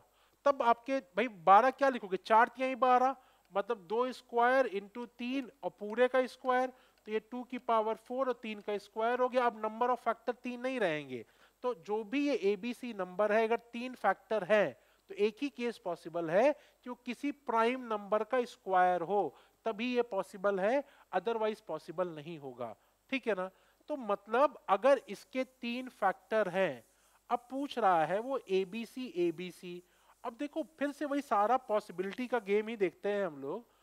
एक पॉसिबल केस, अब इसको मैं क्या लिख सकता हूं, अगर एबीसी एबीसी है तो इसको हम लिख सकते हैं सिंपली एबीसी इंटू 1001। ये तो सिंपल सा है भाई, अगर आप दोनों को गुणा करोगे यही संख्या आपकी रिपीट हो जाएगी। नंबर सिस्टम का बेसिक हमें ये पता होना चाहिए। अब ये अगर आप देखो तो इसको आप लिखोगे 7 गुणे 11 गुणे 13, तो सिंपल क्या आ गया, एबीसी इंटू 7 गुणे 11 गुणे 13। अब कह रहा है इसके आपके 3 फैक्टर हैं, यहां पे पावर 1 है तो इसकी वैल्यू 0 से 1 हो सकती, तो 2 वैल्यू पॉसिबल है, यहां भी 2 वैल्यू पॉसिबल है, यहां भी 2 वैल्यू पॉसिबल है। तो नंबर ऑफ फैक्टर कितने हो गए, 6 चौको 24। तो एक पॉसिबल आंसर आपका 24 हो सकता है। लेकिन मेरे दिमाग में एक बात आ रही है, मान लो जो एबीसी है उसमें मान लो ये अगर 11 का स्क्वायर ले लें तब आंसर चेंज हो जाएगा। जैसे मान लो अगर ये नंबर जैसे मान लो ऐसा नंबर है कि 289 एंड 289, तो ये क्या हो गया, ये हो गया 17 का स्क्वायर गुणे, या इसको आप ऐसे भी लिख सकते हो 289 गुणे 1001। तो ये हो गया 17 का स्क्वायर गुणे 7 गुणे 11 गुणे 13। अब यहां पे अगर आप नंबर ऑफ फैक्टर्स निकालोगे तो कितना आएगा, वो आपका 24 आ रहा होगा। लेकिन सारे केस सोचें, क्योंकि यहाँ पे एक ऑप्शन 16 और 24 दे रखा है। अगर मान लो मैंने इसको संख्या कुछ ऐसी ली कि मैं इसको 11 का स्क्वायर या 13 का स्क्वायर कर दूं, तो 13 का स्क्वायर हो जाएगा 169 इंटू 1001। संख्या हमारी क्या है 169, ये संख्या कुछ ऐसी है 169 169, इसको मैंने इस फॉर्म में लिख लिया। ये हो जाएगा 13 का स्क्वायर, ये हमारा है 7 गुणे 11 गुणे 13, तो ये कितना बन गया 13 का क्यूब इंटू 7 गुणे 11। अब इसके फैक्टर अगर निकालने हैं तो कितने हो जाएंगे फैक्टर्स, 4 गुणे 2 गुणे 2, 4 दूनी 8 दूनी 16, तो 16 भी पॉसिबल केस हो सकता है। तो ये दो पॉसिबल केस है। पहला केस क्या है कि 1001 7 11 13, अब यहाँ पे 7 11 13 का हम स्क्वायर नहीं ले रहे, तो आपके फैक्टर 24 बनेंगे। और अगर हमने कोई ऐसा नंबर ले लिया है ABC जो 7 11 13 का स्क्वायर है, तो आपके फैक्टर बनेंगे 16। तो दो पॉसिबल केसेस हैं, आंसर या तो 16 आएगा या तो 24 आएगा। तो सही आंसर क्या होगा आपका, सही आंसर आपका सी हो रहा होगा।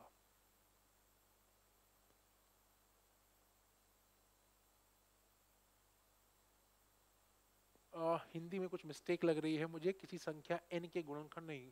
If a is a number n has 8 factor then find the minimum value of n। अच्छा n के 8 फैक्टर हैं, तो n की वैल्यू तो ऑप्शन से कर लो ना भाई। 15 क्या हो जाएगा 5 गुणे 3, इसके 8 फैक्टर नहीं आएंगे भाई, इसके 4 फैक्टर आएंगे। 45 क्या है 3 का स्क्वायर गुणे 5, तो इसके 3 गुणे 2 6 फैक्टर आएंगे। 30 हो जाएगा 15 दूना 30, तो 3 गुणे 2 गुणे 5, अब इसके 8 फैक्टर आ जाएंगे। ये मिनिमम वैल्यू भी है आपकी, 55 चेक करने की आपको जरूरत नहीं है।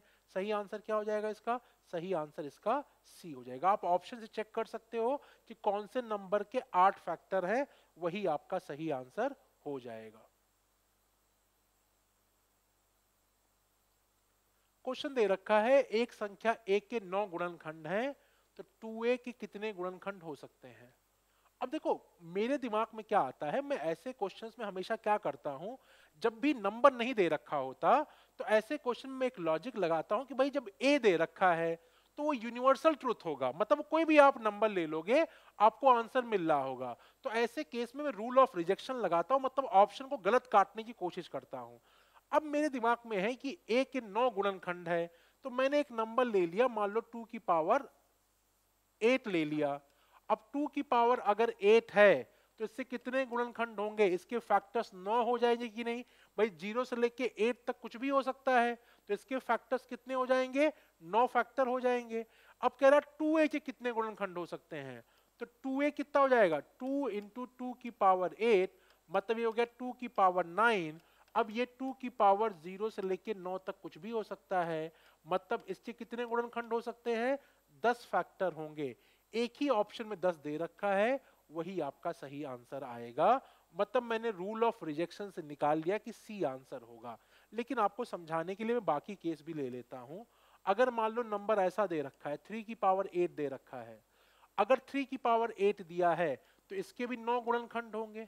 अब कह रहा 2a, तो भाई ये a की वैल्यू थी, 2a की वैल्यू कितनी जाएगी 2 इंटू 3 की पावर 8। तो अब इसके गुणनखंड कितने होंगे, देखो यहाँ पे 2 पॉसिबल है और यहाँ पे 9 पॉसिबल है, तो 9 दुनी 18, तो अब देखो ये 18 भी आ रहा है। अब आपके दिमाग में आएगा 12 कैसे आएगा, 12 ऐसे आएगा सर, अगर मान लो इसके 9 गुणनखंड मैं ऐसा कर दूं n बराबर 2 स्क्वायर इंटू 3 स्क्वायर। अब इससे कितने गुणनखंड पॉसिबल हैं, इसके गुणनखंड आपके 9 पॉसिबल हैं कि नहीं, 3 यहां है 3 यहां वैल्यू होगी, 3 गुणे 3 9। भाई ये क्या हो सकता है, ये 2 की पावर 0 से 2 तक हो सकता है, 3 की पावर 0 से 2 तक हो सकता है, तो ये इसके गुणनखंड टोटल जो होंगे 9 हो जाएंगे। अब कह रहा 2a, ये a था हमारा n नहीं a। अब 2a की वैल्यू क्या हो जाएगी, 2a हो जाएगा 2 से गुणा करोगे 2 की पावर 3 3 स्क्वायर। अब कितने गुणनखंड पॉसिबल हैं 4 गुणे 3 12, जो कि ये बीच वाली वैल्यू है। तो ये तीन वैल्यू आपकी 10 12 18 पॉसिबल है, जिसको आप इस तरीके से निकाल सकते हो आसानी से। तो ये मतलब लॉजिकल है, अगर आप पहला आपने कर लिया वहीं पे आंसर मार्क करो, आगे बढ़ो। समझने के लिए शुरुआत में आप इस तीनों तरीके से कर सकते हो इसको। नेक्स्ट क्वेश्चन देखते हैं। Find the total number of factor of 71 की पावर 3, 39 की पावर 3 एंड ओके। यहाँ पे क्या लगे, कुछ कॉमन मिल रहा है क्या? पहले लिख लेते हैं इसको। n बराबर दे रखा है 71 का क्यूब माइनस 39 का क्यूब माइनस, कुछ कॉमन तो दिख नहीं रहा है यहाँ पे। अच्छा, यहाँ प्रॉपर्टी लग जाएगी। कौन सी प्रॉपर्टी? देखो, आपका अगर a plus B plus C बराबर 0 है तो a cube plus B cube plus C cube बराबर 3abc होता है आपका। ये आपकी एलजेब्रा की प्रॉपर्टी यहाँ पे सिंपली लग जाएगी। आपको सर 0 कैसे आ रहा है? देखो, a की वैल्यू ले लेते हैं 71, b की वैल्यू लेते हैं माइनस 39, कोई फर्क नहीं पड़ने वाला उससे, और c की वैल्यू लेंगे माइनस 32। ये दोनों जोड़ेंगे तो माइनस ऑफ 71 होगा, और ये आपका जोड़ देंगे तो 0 आ जाएगा। तो a plus B plus C बराबर 0 आ गया। तो अब a cube plus B cube plus C cube की वैल्यू कितनी आ जाएगी? आएगी 3 इंटू 71 है, 3 इंटू 71 इंटू 39 इंटू 32। 71 तो प्राइम नंबर है, तो अब क्या करेंगे? 3 इंटू 71, 13 तिहाई 39, 32 क्या है? 2 की पावर 5। तो सिंपली फैक्टर्स क्या क्या आ गए आपके? इसको अगर मैं लिखूं तो ये हो गया 2 की power 5 into 3 square into 13 into 71। पूछा क्या हुआ है आपसे? कुल गुणनखंडों की संख्या। तो ये 0 से 5 मतलब 6 वैल्यू पॉसिबल, 0 से 2 मतलब 3 वैल्यू पॉसिबल, 0 से 1 मतलब 2 वैल्यू पॉसिबल, 0 से 1 मतलब 2 वैल्यू पॉसिबल। तो इसका आंसर 72 आ रहा होगा। कितना आ रहा होगा? 72 इसका आंसर आ रहा होगा। देखो, ये एलजेब्रा की प्रॉपर्टी मैं रिपीट कर रहा हूं कि a cube plus B cube plus C cube बराबर 3abc होता है अगर a plus B plus C बराबर 0 दे रखा है। अब यहाँ पे क्या है? a की वैल्यू 71 है, b की वैल्यू माइनस 39 है, c की वैल्यू माइनस 32 है, तीनों को जोड़ेंगे 0 आएगा, मतलब a cube plus B cube plus C cube बराबर ये लगेगा। तो अब आप देखो यहाँ पे एलजेब्रा प्लस फैक्टर्स को मिला के एक अच्छा क्वेश्चन बना जो कि एग्जाम में आ सकता है। आई होप आया भी होगा ये, क्योंकि मैं बोलता हूँ जनरली सारे प्रीवियस ईयर क्वेश्चंस को भी आप इसमें इंक्लूड करो। तो नहीं आया तो आ सकता है, ये बढ़िया क्वेश्चन था जिसको हम लोग आसानी से सॉल्व कर सकते हैं, प्रॉपर्टी पता है तो।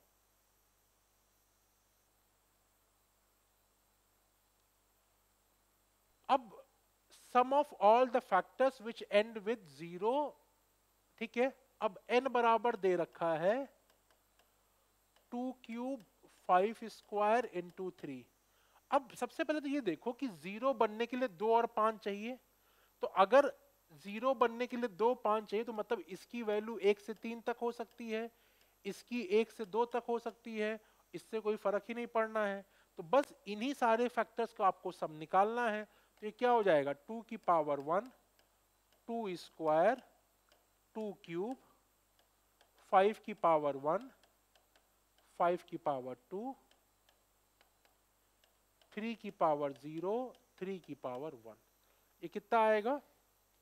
2 की पावर 3 8 हो गया, 8 प्लस 4 12, 12 1 13, 5 स्क्वायर आपका 25 हो गया, 25 प्लस 5 30 आ गया, 3 प्लस 1 4 आ गया, ठीक है ना। अब ये कितना हो गया? 3 चौक 12, 120 गुणे 13, 12 गुणे 13 आपका 156 होता है। एक मिनट, कुछ कहीं कुछ कैलकुलेशन मिस्टेक हुई, देख लेते हैं एक बार। 2 की पावर 1 2 3 आपको 10 के शून्य पे समाप्त होना चाहिए ना। तो 2 की पावर 1 2 3 आपका 2 की पावर 1 होगा, 2 होगा, 3 होगा, 2 की पावर 3 8 हो गया, 8 4 12 और 1 13 नहीं 14 आएगा। ये 2 की पावर 1 14 आ रहा होगा। ये यही मिस्टेक हमने शायद कर रखी है। ये तो सही है, 5 का स्क्वायर 25 प्लस 5 की पावर 1 30, 3 की पावर 4, ठीक है, ठीक है ना। बाकी सब सही लग रहा है। तो ये कितना आ जाएगा? ये आ जाएगा 14, ठीक है। तो ये 1680 आपका आंसर आ जाएगा। तो हल्का सा कैलकुलेशन मिस्टेक यहाँ पे हुई थी। 2 की पावर, मतलब होता ना कि 2 की पावर 0 1, तो वही जबरदस्ती का वहां पे 1 लिख के ऐड कर दिया। बाकी सब सही है।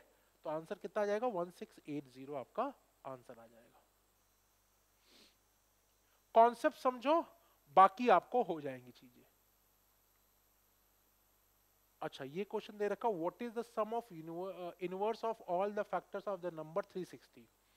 अब देखो, अगर मैं n बराबर 360 लूं, 360 को मैं लिख सकता हूं 2 का स्क्वायर इंटू 3 का स्क्वायर इंटू 2 इंटू 5। तो ये आ गया 2 की पावर 3 इंटू 3 का स्क्वायर इंटू 5 की पावर 1। अब अगर मैं सारे फैक्टर्स निकालने जाऊं तो प्रॉब्लम क्या है कि भैया सारे फैक्टर पहले निकालो, फिर उसका व्युत्क्रम लो।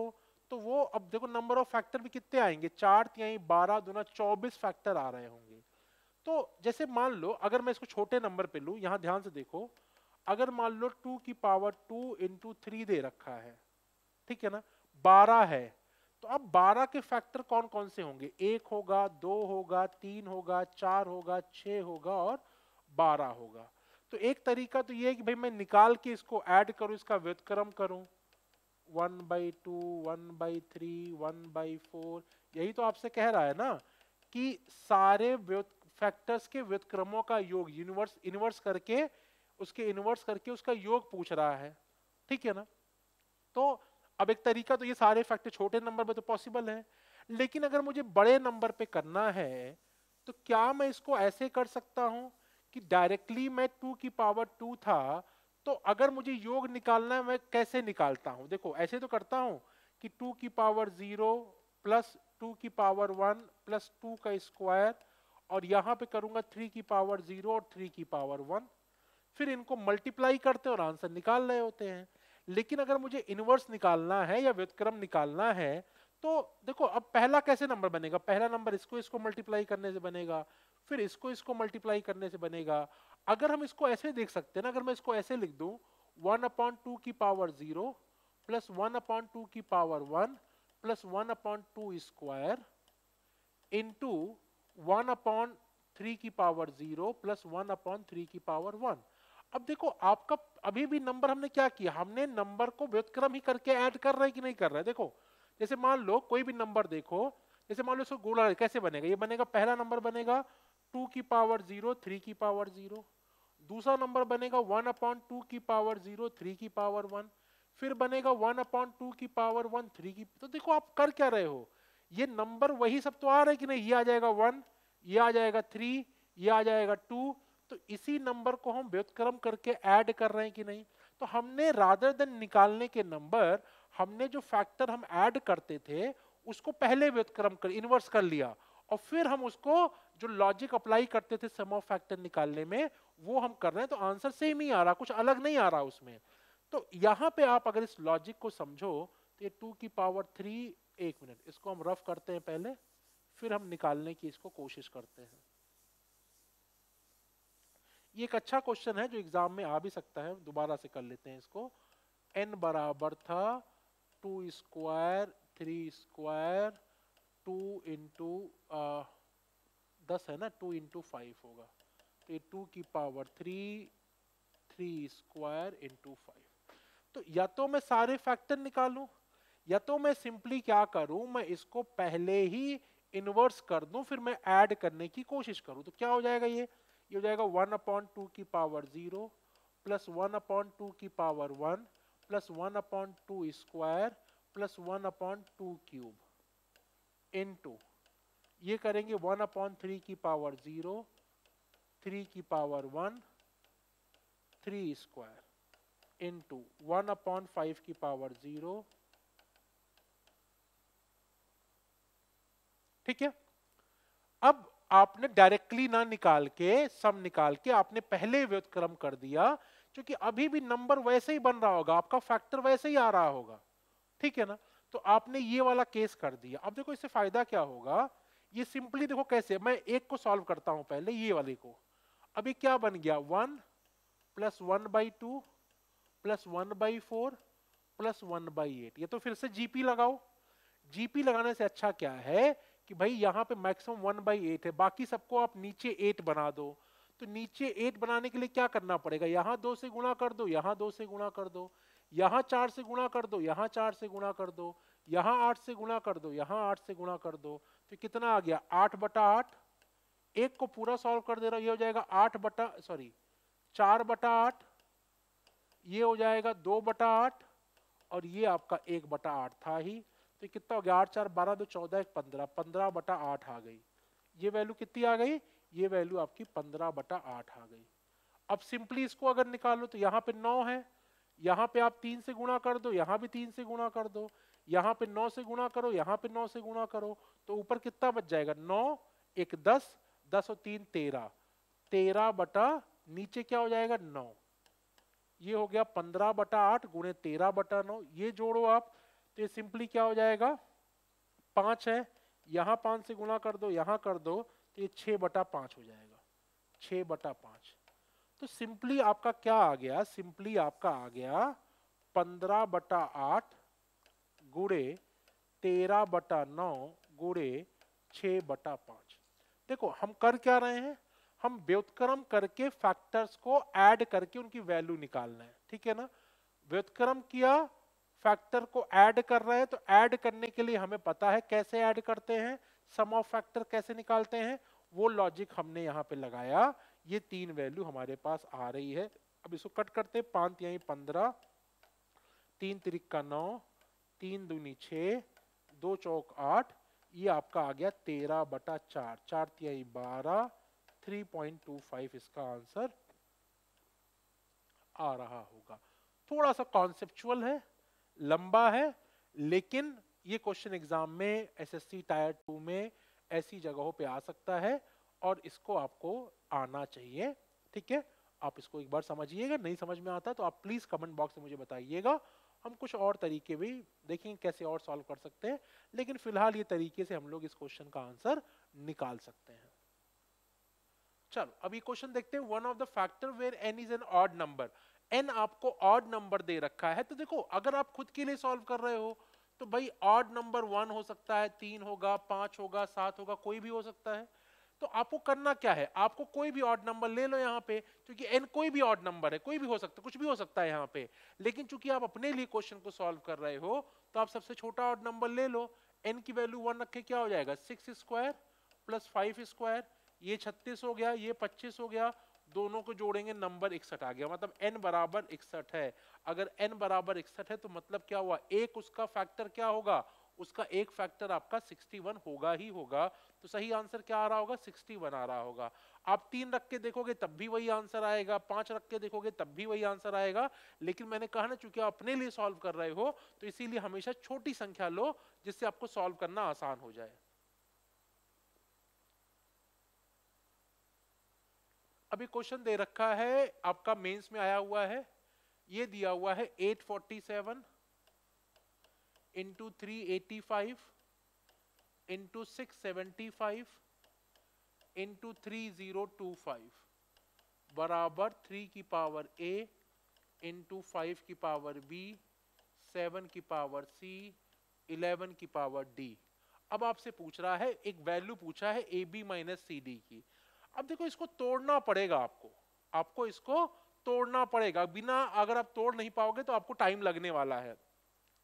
अब जैसे मुझे ये दिख रहा है, अब ये दिख रहा है तो ये प्रैक्टिस से ही दिख रहा है, ऐसा नहीं है कि मतलब आपको तुरंत दिखने लगेगा। अगर आपको नहीं दिख रहा आप ब्रेक करना चालू करो इसको, ठीक है ना, मतलब आप ब्रेक करो और या फिर आपको दिखना चाहिए। जैसे फॉर एग्जांपल अगर मैं देखूं तो ये नंबर डिविजिबल 7 आ रहा है, तो 7 से डिविजिबल होगा या 11 से डिविजिबल पॉसिबिलिटी है। भाई एक ऑड नंबर है तो अगर मैं देखूं तो 7 4 11, 11 और 8 19, तो आपका 3 से डिविजिबिलिटी तो नहीं रही, 5 से डिविजिबल होगा नहीं, 7 11 दिख रहा है, तो देखो 11 से डिविजिबल है क्या, 8 7 15 माइनस 4 11 आ गया, 7 आपका ये 11 से डिविजिबल हो जाएगा। अगर मैं सीधा सीधा बात करूं तो देखो मुझे क्या दिख रहा है, ये मुझे दिख रहा है 121 गुणे 7, आपका 7 से भी डिविजिबल है ये नंबर। तो या तो आपको ये चीज दिख रही है या तो आपको थोड़ा सा दिमाग तेजी से लगाना पड़ेगा वहां पे। अब जैसे देखो ये आपका है, ये फिर से मुझे 11 से डिविजिबल दिख रहा, 5 3 8, 8 माइनस 8 0 हो गया, तो ये 11 गुणे 11 से भाग देंगे, 11 तिहाई 33, 11 पचे 55, 11 इंटू 35 आ गया। अब 675 ये तो हमें पता ही है, 25 गुणे 25 625 होता है, यहां पे 50 और आगे है तो 25 गुणे 27 हो जाएगा ये नंबर। अब या तो आप देखो भाई इसको, अब देखो फिर से मुझे ये 5 0, अगर मैं देखूं तो 11 से डिविजिबिलिटी दिख रही है, यहां पे भी यहां से मुझे 11 से डिविजिबिलिटी दिख रही है। या फिर अब भाई मैं इतना पढ़ा रहा होता तो मुझे दिख रहा है 55 का स्क्वायर है, ये 55 का स्क्वायर दिख रहा है। लेकिन अगर नहीं दिख रहा आपको 55 का स्क्वायर तो आप क्या करोगे, आप इसको 11 से डिवाइड कर रहे होगे। तो 11 गुणे, अब 11 से डिवाइड करो, 11 दूना 22, आपका 8 बच गया, 82 आ गया, तो 11 सतह 77 आ गया, 5 बच गया, 11 पचे 55 आ गया। ठीक है, तो 11 इंटू 275। तो देखो बाकी तो आपका ब्रेक हो गया है, ये हो जाएगा 11 स्क्वायर, ये हो जाएगा 7, ये हो जाएगा 11, 35 हो जाएगा 7 गुणे 5, 25 हो जाएगा 5 का स्क्वायर, 27 होगा 3 का क्यूब, 11 गुणे, अब फिर से 11 से डिविजिबल हो जाएगा, तो 11 दूना 22, 11 पचे 55, तो 11 और 25 को हम सीधा सीधा 5 का स्क्वायर लिख देंगे, बराबर ये वैल्यू आपको दे रखी है। 3 to power a, 5 to power b, 7 to power c and 11 to power d। a की मान निकालते हैं, देखो 3 की पावर कितनी है, 3 की पावर यहीं पे 1 है, तो a बराबर आ गया 3। b का मान निकालो, 5 की पावर देखो, 5 की पावर 2, 2 4 1 5, तो b बराबर आ गया 5। c की वैल्यू निकालो, 7 की पावर चेक करो, 7 की पावर 1 2 2 है, तो यहां पे 2 आ गया। d की वैल्यू निकालो, 11 की पावर चेक करते हैं, तो 2 1 3, 3 1 4, 4 1 5, तो ये आ गया 5।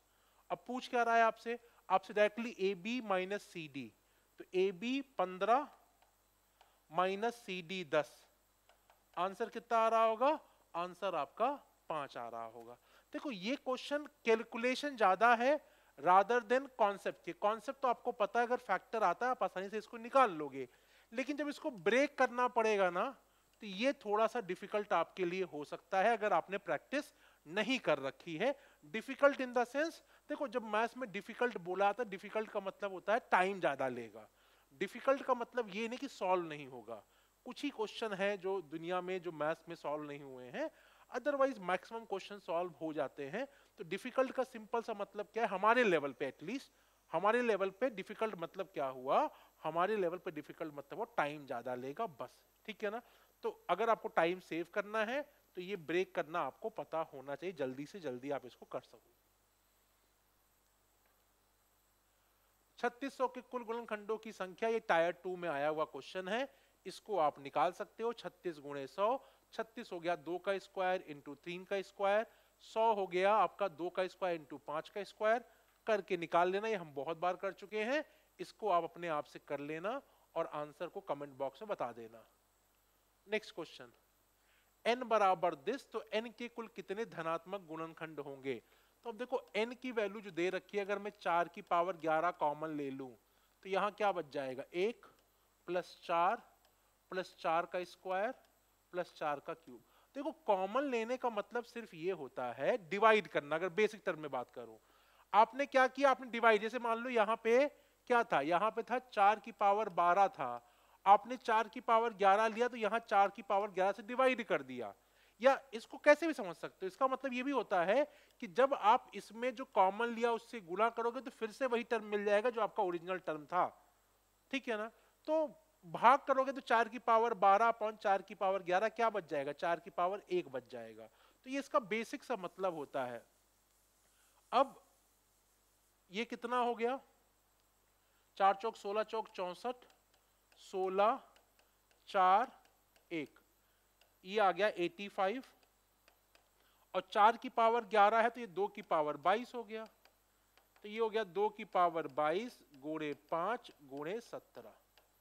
अब पूछा क्या है कितने फैक्टर्स होंगे, तो फैक्टर निकालने के लिए क्या करोगे, 0 से 22 कोई भी वैल्यू हो सकती है, 23 फैक्टर, यहाँ पे 2 हो सकते हैं 0 से लेके 1 तक, यहाँ भी 0 से 1 तक, तो ये कितना हो जाएगा 23 गुणे 2 गुणे 2, तो 23 दूना 46, 46 दूना 92, कितना आंसर आएगा आपका, बी आपका 92 आंसर आ रहा होगा। तो ये इस तरह के क्वेश्चन भी आपसे पूछ सकता है, सिंपल है, बस सिर्फ आपको कॉमन लेना और आपका आंसर आसानी से मिल जाएगा यहां पे।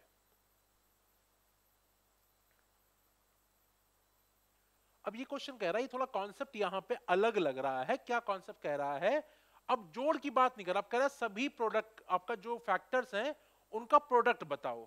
अब देखो इस नंबर से पहले एक छोटा नंबर लेते हैं, मान लो मैंने लिया 12।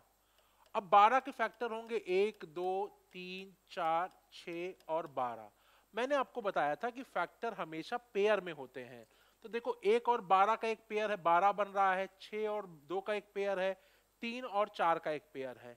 तो देखो अगर 6 फैक्टर्स हैं तो 3 पेयर बनेगा। मैंने आपसे कहा था कि अगर नंबर नॉर्मल नंबर है, परफेक्ट स्क्वायर नंबर नहीं है, तो उसके हमेशा फैक्टर क्या आएंगे, इवन आ रहे होंगे। तो इवन में आपका पेयर बन रहा होगा। तो अगर मैं यहां पे आपसे कहूं कि भाई इनको गुणा करने पे क्या मिलने वाला है, 3 4 6 12, तो मैं कहूंगा एक 12 यहां से बनेगा, एक 12 यहां से बनेगा, एक 12 यहां से बनेगा। तो ये सिंपली 12 का क्यूब हो जाएगा। या इसको हम समझ सकते हैं, अगर मान लो नंबर 12 है तो उसके जितने भी फैक्टर आ रहे हैं डिवाइड बाई 2 कर देंगे, तो यही क्या हो जाएगा, यही उनके सारे फैक्टर को गुणा करने पे मिल रहा होगा कि नहीं मिल रहा होगा। लेकिन ये कब लागू होगा, जब आपका जो नंबर है वो परफेक्ट स्क्वायर नंबर नहीं होगा। तो परफेक्ट स्क्वायर होगा तो क्या करेंगे, बात करते हैं, पहले इसको समझ लो। जैसे फॉर एग्जांपल अगर आपसे कह रहा है 24, 24 के सारे फैक्टरों के गुणा बताओ कितना आएगा। तो सबसे पहले हम 24 के फैक्टर निकाल लेंगे। वो कैसे निकालेंगे, 24 होता 8 त्रिक 24, 2 की पावर 3 गुणे 3, ये आपका 24 बन गया। तो इसके टोटल नंबर ऑफ फैक्टर कितने आएंगे, 4 गुणे 2 8, 8 फैक्टर आ रहे होंगे। तो अगर कोई आपसे पूछे कि सारे फैक्टरों को गुणा करने पे कितना आएगा आंसर, तो आंसर आ रहा होगा 24 की पावर 8 बटा 2, दैट मीन्स 24 की पावर 4 आपका आंसर आ रहा होगा। अगर ये नॉर्मल नंबर है तो, मतलब परफेक्ट स्क्वायर नंबर नहीं है तो। परफेक्ट स्क्वायर है तो क्या करेंगे, बात करते हैं, पहले इस क्वेश्चन को कर लेते हैं। क्वेश्चन है 284। अब 284 को ब्रेक करो। सबसे पहले इसको 4 से काटते हैं, ठीक है ना। 4 से काटो तो 7 चौक 28 और 2 आ गया, नहीं 1 आ गया, ठीक है। 71 इंटू 4। अब देखो ये सीधे प्राइम नंबर है, तो 2 स्क्वायर इंटू 71 ये प्राइम नंबर है। तो इसके फैक्टर कितने बन जाएंगे, इसके फैक्टर बन जाएंगे 3 गुणे 2, 6 फैक्टर होंगे इसके। 284 के 6 फैक्टर होंगे। तो अगर 6 फैक्टर हैं तो सबको गुणा करने पे कितना आ रहा होगा, सबको गुणा करने पे आ रहा होगा 284 6/2, दैट मीन्स 284 की पावर 3 इसका आंसर होगा अगर हम इसको गुणा करेंगे। तो ये तो हो गया अगर नंबर आपका परफेक्ट स्क्वायर नंबर नहीं है तो। अब देखो अगर मान लो नंबर आपका, तो इसका आंसर डी आ जाएगा। अगर मान लो नंबर आपका परफेक्ट स्क्वायर नंबर है, फॉर एग्जांपल 36 लेते हैं। 36 एक परफेक्ट स्क्वायर नंबर, तो क्या होगा, एक, इसके फैक्टर निकालते हैं, 2 3 4 6 9 12 18 और 36। तो अब देखो यहां पेयर कैसे बनेगा, इसका इसका पेयर बनेगा, इसका इसका पेयर बनेगा, ये पेयर बनेगा, ये पेयर बनेगा, लेकिन इसका कोई पेयर नहीं होगा, ठीक है ना। तो टोटल 9 फैक्टर आ रहे हैं, 9 फैक्टर आ रहे हैं। तो 9 में से अगर मैं एक माइनस करूं 8 हुआ, मतलब 8 पेयर, 8 का मतलब 4 पेयर बन रहे होंगे भाई, 1 2 3 4 पेयर बनेंगे और 6 बचा रह जाएगा। इसको आप ऐसे भी समझ सकते हो, अगर मैं बात करूं कि सबको गुणा करने पे क्या आएगा, देखो 1 गुणे 2 गुणे 3 गुणे 4 गुणे 6 गुणे 9 गुणे 12 गुणे 18 गुणे 36। अब अगर सबको गुणा करूंगा तो भाई एक 36 तो ये बन गया, दूसरा ये 36 बना, तीसरा ये 36 बना, चौथा ये 36 बना। तो 36 की पावर 4 बन गया और क्या बच गया, 6 बच गया आपका। 36 की पावर 4 बना और 6 बच गया। तो देखो 9 फैक्टर थे, एक माइनस किया, 8 फैक्टर हुए। 8 फैक्टर में आपके 4 पेयर बनेंगे जो कि यहां पे आ रहा है, और 6 बच जा रहा है। अब डिपेंड करता है आंसर कैसे लिखा है। अगर आंसर लिखा हुआ है तो 36 को ऐसे भी लिख सकते हो, आप देखो 36 को आप 6 को आप ऐसे भी लिख सकते हो, नॉट 36, 6 था यहाँ पे, 6 को हम कैसे लिख सकते हैं, 6 को हम लिख सकते हैं 36 की पावर 1/2, 36 की पावर 1/2। अब इसको अगर हम ऐड कर देंगे तो कितना बन जाएगा, 36 की पावर 4 प्लस 1/2, या फिर 36 की पावर 9/2 आपका बन जाएगा ये। तो ये आप चाहो तो डायरेक्टली भी लिख सकते हो कि भाई 9 फैक्टर है, उसका आधा कर दोगे आप तो 9/2 आपका हो जाएगा। या फिर अगर इस फॉर्मेट में दे रखा है आपको आंसर, तो उस फॉर्मेट में आपको आंसर पता होना चाहिए। तो 36 की पावर 9/2 इसका आंसर होगा। जिस तरह से आपको आंसर दिया है उसके अकॉर्डिंग हमें चेंज करना पड़ेगा। अब कोई और नंबर लिख के देख सकते हो, मान लो 25 है, 25 के फैक्टर क्या होंगे, 1, 5, 25 परफेक्ट स्क्वायर नंबर है। तो अब इसके फैक्टर्स का मल्टीपल करने पे कितना आएगा आंसर, ये तो डायरेक्टली लिख दो 25 की पावर 3/2, ठीक है। या आप इसको ऐसे भी लिख सकते हो भाई, एक पेयर बनेगा, ठीक है ना, एक पेयर बन रहा होगा तो 25 की पावर 1 इंटू 5, 5 को आप क्या लिखोगे 25 की पावर 1 और इसको लिखोगे 25 की पावर 1/2। भाई ये रूट ही तो हुआ, रूट 25 बराबर 5 होगा, रूट मतलब 25 की पावर 1/2 ही तो आया आपका। अब इसको जोड़ दोगे आप तो ये 25 की पावर 3/2 आपका आ जाएगा। तो डायरेक्टली भी आप इसको लिख सकते हो, और अगर आप चाहो इस फॉर्मेट में दे रखा तो इस फॉर्मेट में भी लिख सकते हो। दोनों चीजें आपको समझ में आनी चाहिए।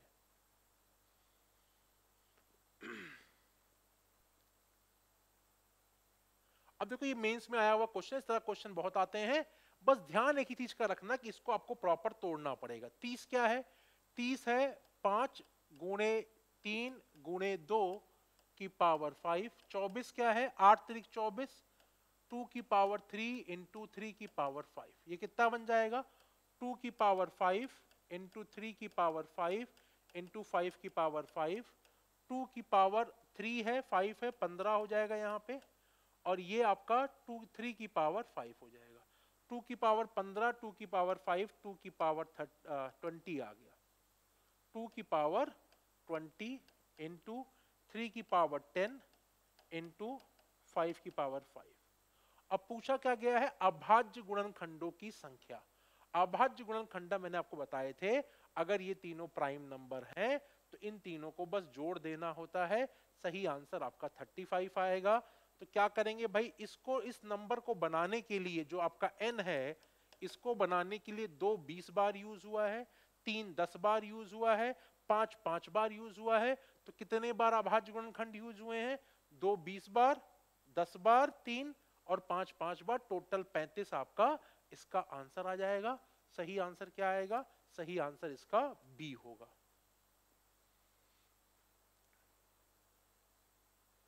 अब ये क्वेश्चन हम कर सकते हैं, which of the following number है मैक्सिमम डिवाइजर, किसके सबसे ज्यादा भाजक हैं या किसके सबसे अधिक फैक्टर हैं।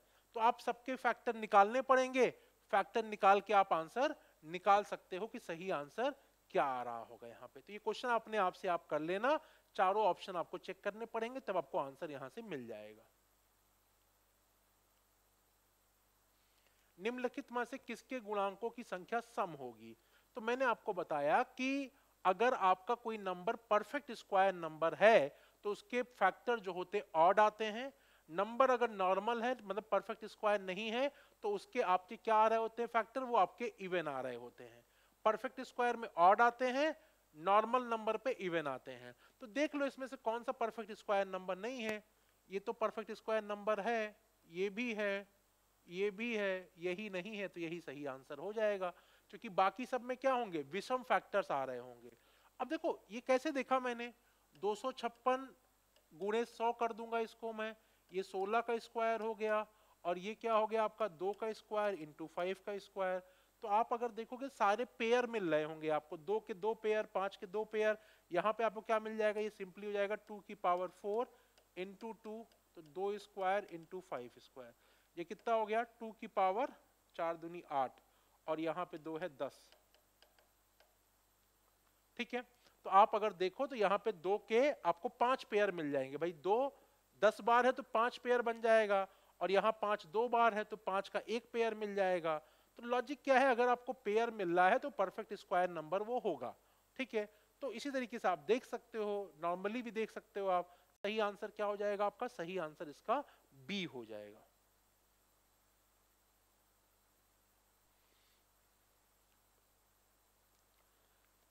In how many ways can 480 mobile be distributed to the student of a class in an equal number of ways? Okay. अच्छा ये कह रहा है कि 480 मोबाइलों को किसी कक्षा में बराबर बराबर संख्या में छात्रों को कितने प्रकार से बांटा जा सकता है। तो देखो, अब अगर मान लो मैं कहूं आपके पास 480 छोड़ो, मान लो 10 मोबाइल है, ठीक है, 10 मोबाइल है, अगर आपको कक्षा में बांटना है तो आप बताओ मुझे, अगर नंबर ऑफ स्टूडेंट एक हो जाए तो भाई आप एक ही को 10 मोबाइल दे दोगे। अगर नंबर ऑफ स्टूडेंट 2 हो जाए तो आप एक को 5 दूसरे को 5, क्योंकि बराबर बराबर बांटना है, तब भी दे दोगे। लेकिन जैसे ही नंबर ऑफ स्टूडेंट 3 होंगे, अब आप बराबर बराबर नहीं बांट पाओगे, क्योंकि आपने एक को 3 दोगे, दूसरे को 3 दोगे, तीसरे को आपको 4 देना पड़ेगा।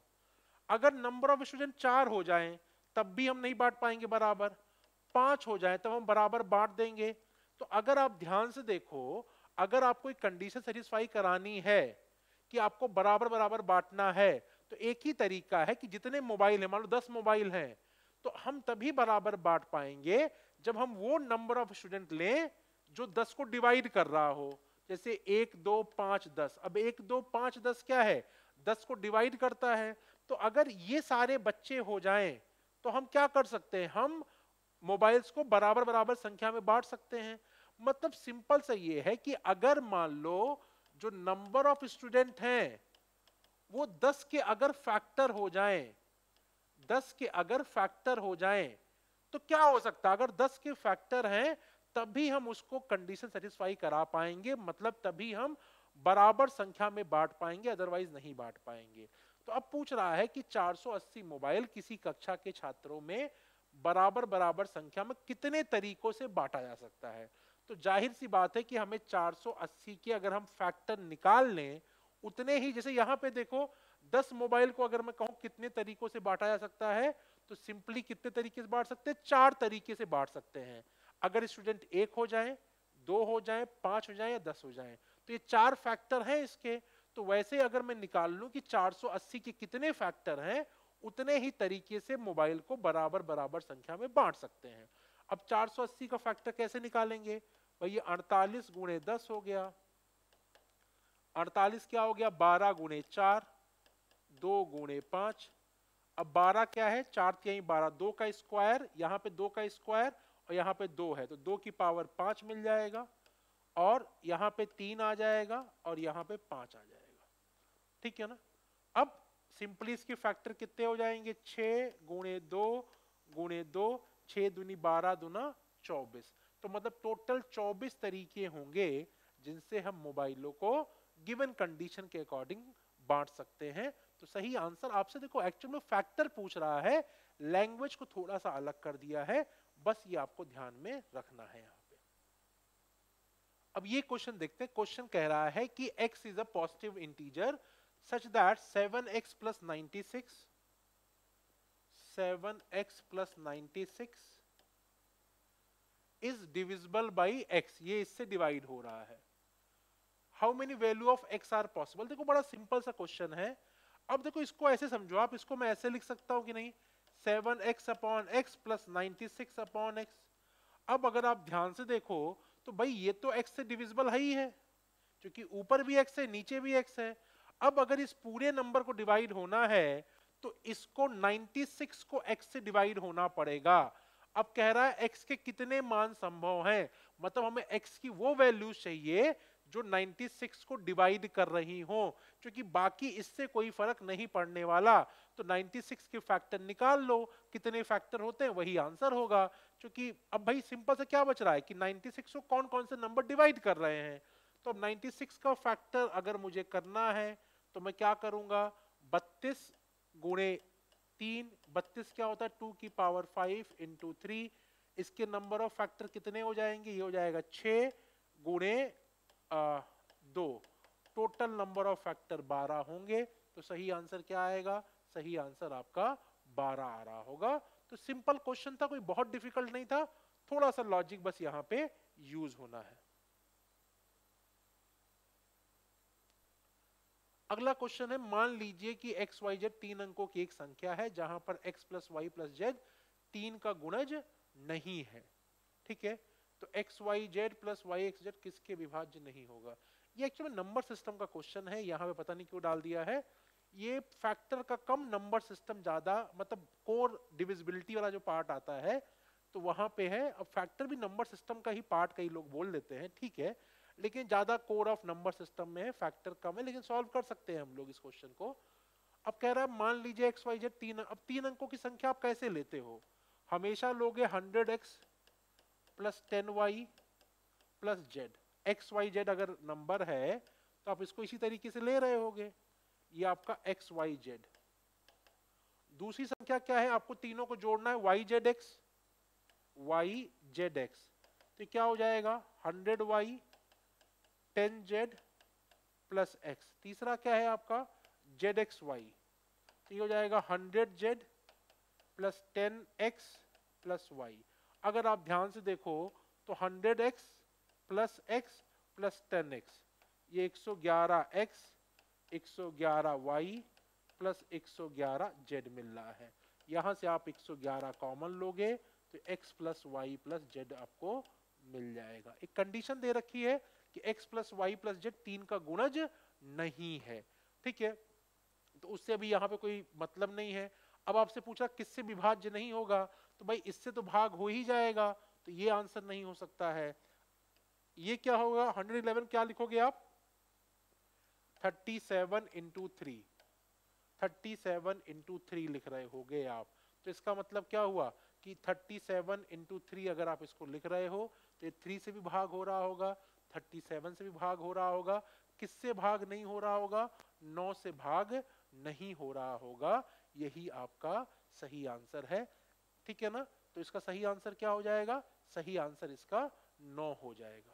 तो सिंपल सा क्वेश्चन था, कोई बहुत डिफिकल्ट नहीं था, लेकिन आपको बस लॉजिक पता होना चाहिए कि आप एक्स वाई जेड को, अगर आपको 3 अंकों की संख्या दे रखी है तो आप उसको कैसे लिखते हो। ये चीज आपको अगर समझ में आ रही है तो आप आंसर को आसानी से निकाल सकते हो।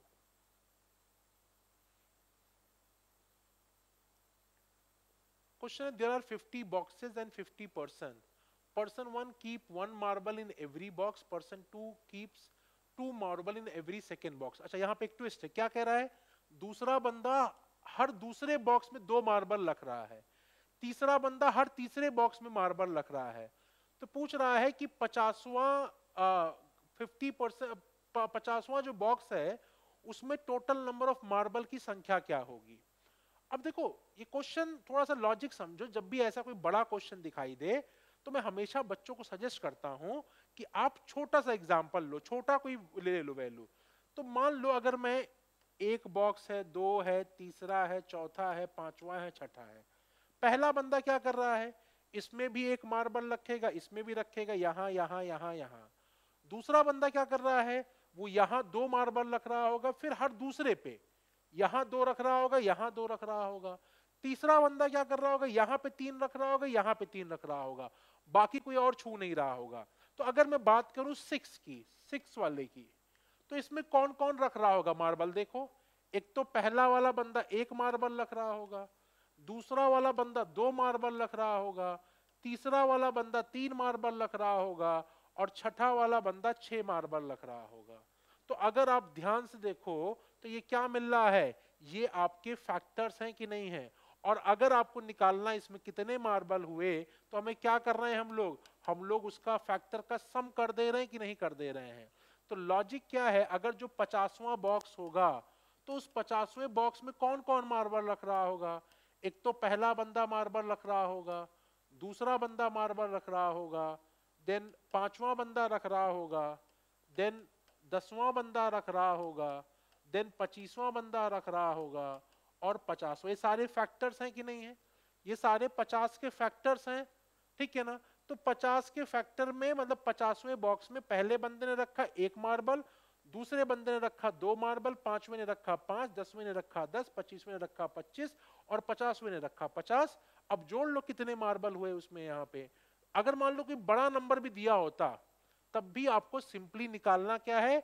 इस क्वेश्चन में आपको निकालना है सम ऑफ फैक्टर्स। क्या निकालना है?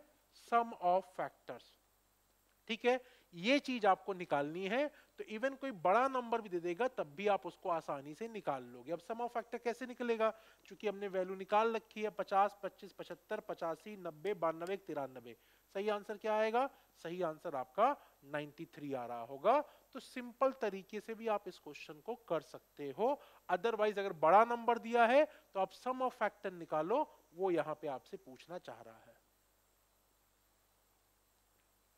ओके ये आपका देखो मेंस में आया हुआ क्वेश्चन है। क्या दे रखा है, n बराबर दे रखा है 3 की पावर 14, 3 की पावर 13 माइनस 12। सॉल्व ही करना पड़ेगा, कुछ और तो दिख नहीं रहा है। सबसे बड़ा अभाज्य गुणनखंड, सब में 3 कॉमन है, लेकिन 3 कॉमन करके कुछ मिलेगा नहीं। पहले 3 कॉमन ले लेते हैं। 3 कॉमन लिया तो कितना हो गया, 3 की पावर, 3 से पहले रुको, इसमें 3 की पावर 13 कॉमन लेते हैं तो कितना बन जाएगा, 3 की पावर 1 प्लस 1 माइनस 12। ठीक है, अब यहाँ 4 है, यहाँ भी 4 है, 4 कॉमन ले लेते हैं। तो 4 अगर कॉमन लिया तो कितना बन गया, अच्छा एक मिनट रुको ना, पूरा पूरा 12 ही कॉमन ले लेना। ये कितना हो गया, रुक जाओ एक मिनट, इसको हम कर देते हैं 3 की पावर 13 गुणे 4 माइनस 3 की पावर 1 गुणे 4। ठीक है, अब मैं यहां से 3 की पावर 1 गुणे 4 कॉमन ले लूं तो क्या मिल जाएगा मुझे, 3 की पावर 12 माइनस 1 मिल जाएगा। ठीक है, अब ये a की पावर n माइनस b की पावर n, और n आपका a की पावर n माइनस b की पावर n। ठीक है, इसको अगर लगाऊं मैं तो कितना मिल जाएगा, 12 गुणे ये बन जाएगा 3 की पावर 6 माइनस 1 और 3 की पावर 6 प्लस 1। ठीक है, क्या किया हमने यहाँ पे, हमने यहाँ पे इसको सिंपली लिख दिया a square minus B square का फॉर्मूला यहाँ पे लगा दिया, जो कि होता है a माइनस बी और a प्लस बी। तो वो चीज हमने यहाँ पे a माइनस बी और a प्लस बी के फॉर्म में लगा दी। अब ये क्या हो जाएगा, देखो ये मुझे दिख रहा है 9 का क्यूब, 3 का, मैं इसको ऐसे लिख सकता हूँ 3 का स्क्वायर पावर, हाँ ठीक तो है, 3 माइनस 1, और इसको लिख दूं 3 का स्क्वायर की पावर 3 प्लस 1। ये हो गया 12 गुणे 3 का स्क्वायर 9 होता है, 9 का अगर आप क्यूब निकालोगे 729 माइनस 1 और 729 प्लस 1 हो जाएगा। तो ये हो जाएगा 12 गुणे 728 गुणे 730। अब पूछा क्या, सबसे बड़ा गुणनखंड। तो अब दिख रहा है यहाँ पे भाई ये 730 से डिवाइड 73 से डिवाइड होगा कि नहीं होगा, 730 है, 730 को हम क्या लिख सकते हैं, 73 इंटू 10 कर सकते हैं। तो सबसे बड़ा आपका अभाज्य गुणनखंड क्या हो जाएगा, वो 73 हो जाएगा। तो थोड़ा सा ट्रिकी है, नॉट टाइम टेकिंग, इतना स्टेप आपको समझाने के लिए लिखना पड़ता है, अदरवाइज आप ये तो करना पड़ेगा आपको। यहाँ के बाद आप थोड़ा बहुत डायरेक्ट स्टेप यहाँ से पहुंच सकते हो, तो समझाने के लिए इतना करना है, अदरवाइज आप इसमें डायरेक्टली पहुंच सकते हो। एक क्वेश्चन आई थिंक और बचा हुआ है, उसको और सॉल्व कर लेते हैं। अगला क्वेश्चन देखते हैं। क्वेश्चन दिया हुआ है कि 732 को आप x से डिवाइड कर रहे हो तो आपको रिमाइंडर 12 मिल रहा है। अब कह रहा कितने value of x are possible है। अब देखो अगर आपने 732 को 12 से नॉट 12 से x से डिवाइड किया तो रिमाइंडर 12 बच रहा है। इसका मतलब क्या हुआ, इसका मतलब ये हुआ कि 720 जो है वो x से कंप्लीटली डिविजिबल है कि नहीं। भाई अगर ये नंबर डिविजिबल होगा तभी आपने इसमें 12 जोड़ दिया तो आपको 12 रिमाइंडर मिल रहा है। तो अब हम सबसे पहले निकालेंगे कि 720 को कितने नंबर डिवाइड करते हैं, तो या फिर 720 के फैक्टर कितने हैं। अब अगर हम वो निकाल लें, अब 720 का अगर मुझे फैक्टर निकालना है, 720 हुआ 8 9 72 और 2 गुणे 5, 72 गुणे 10, तो ये हमने कर दिया 2 की पावर 4, 3 स्क्वायर 5 आ गया। ये आपका सिंपली हो जाएगा 5 गुणे 3 गुणे 2, तो नंबर ऑफ फैक्टर्स जो होंगे वो टोटल हो जाएंगे 30। ठीक है ना, लेकिन अब यहां पे जो 30 वैल्यू आ रही है इसके फैक्टर आ रहे हैं, मतलब वो 720 को डिवाइड कर रहे हैं। लेकिन यहाँ पे कंडीशन क्या दे रखी कि रिमाइंडर 12 आना चाहिए। रिमाइंडर 12 आना चाहिए मतलब जिससे आप भाग दे रहे हो वो 12 से बड़ा होगा तभी रिमाइंडर 12 आएगा। जैसे मान लो अगर आपने किसी नंबर को 4 से भाग दिया तो भाई रिमाइंडर तो 12 आ ही नहीं सकता है। तो हमें वो इस जो फैक्टर आए हैं 30 फैक्टर आए हैं इसमें से वो सारे नंबर निकालने पड़ेंगे जो 12 से छोटे होंगे। तो आप अगर देखो 720 है तो वो कौन कौन से नंबर हैं जो इसको डिवाइड कर रहे हैं और 12 से छोटे हैं। तो फैक्टर देख के 1 हो गया, 2 से होगा डिवाइड, 3 से भी हो जाएगा, 4 से भी हो जाएगा, 5 से भी हो जाएगा, 6 से भी हो जाएगा, 7 से नहीं होगा, 8 से हो जाएगा, 9 से भी हो जाएगा, 10 से भी हो जाएगा, 12 से भी हो जाएगा। तो ये वो वैल्यूज हैं जिनमें आपका रिमाइंडर 12 नहीं मिल सकता है। तो हमको इसको निकालना पड़ेगा, बाकी सारे फैक्टर जो होंगे वो इस लॉजिक पे या इस कॉन्सेप्ट पे काम कर रहे होंगे। तो अगर मैं काउंट करूं 1 2 3 4 5 6 7 8 9 10, 10 वैल्यू को मुझे निकालना पड़ेगा। टोटल नंबर ऑफ फैक्टर 30 थे, 10 फैक्टर इसमें से ऐसे हैं जो 12 या 12 से छोटे हैं, तो रिमाइंडर 12 नहीं मिल सकता, तो मुझे ये 10 को निकालना पड़ेगा। सही आंसर कितना आ जाएगा? सही आंसर हमारा 20 आ जाएगा। तो आप देखो यहाँ पे मैंने फैक्टर के ऑलमोस्ट सारे टाइप कवर कर लिए हैं।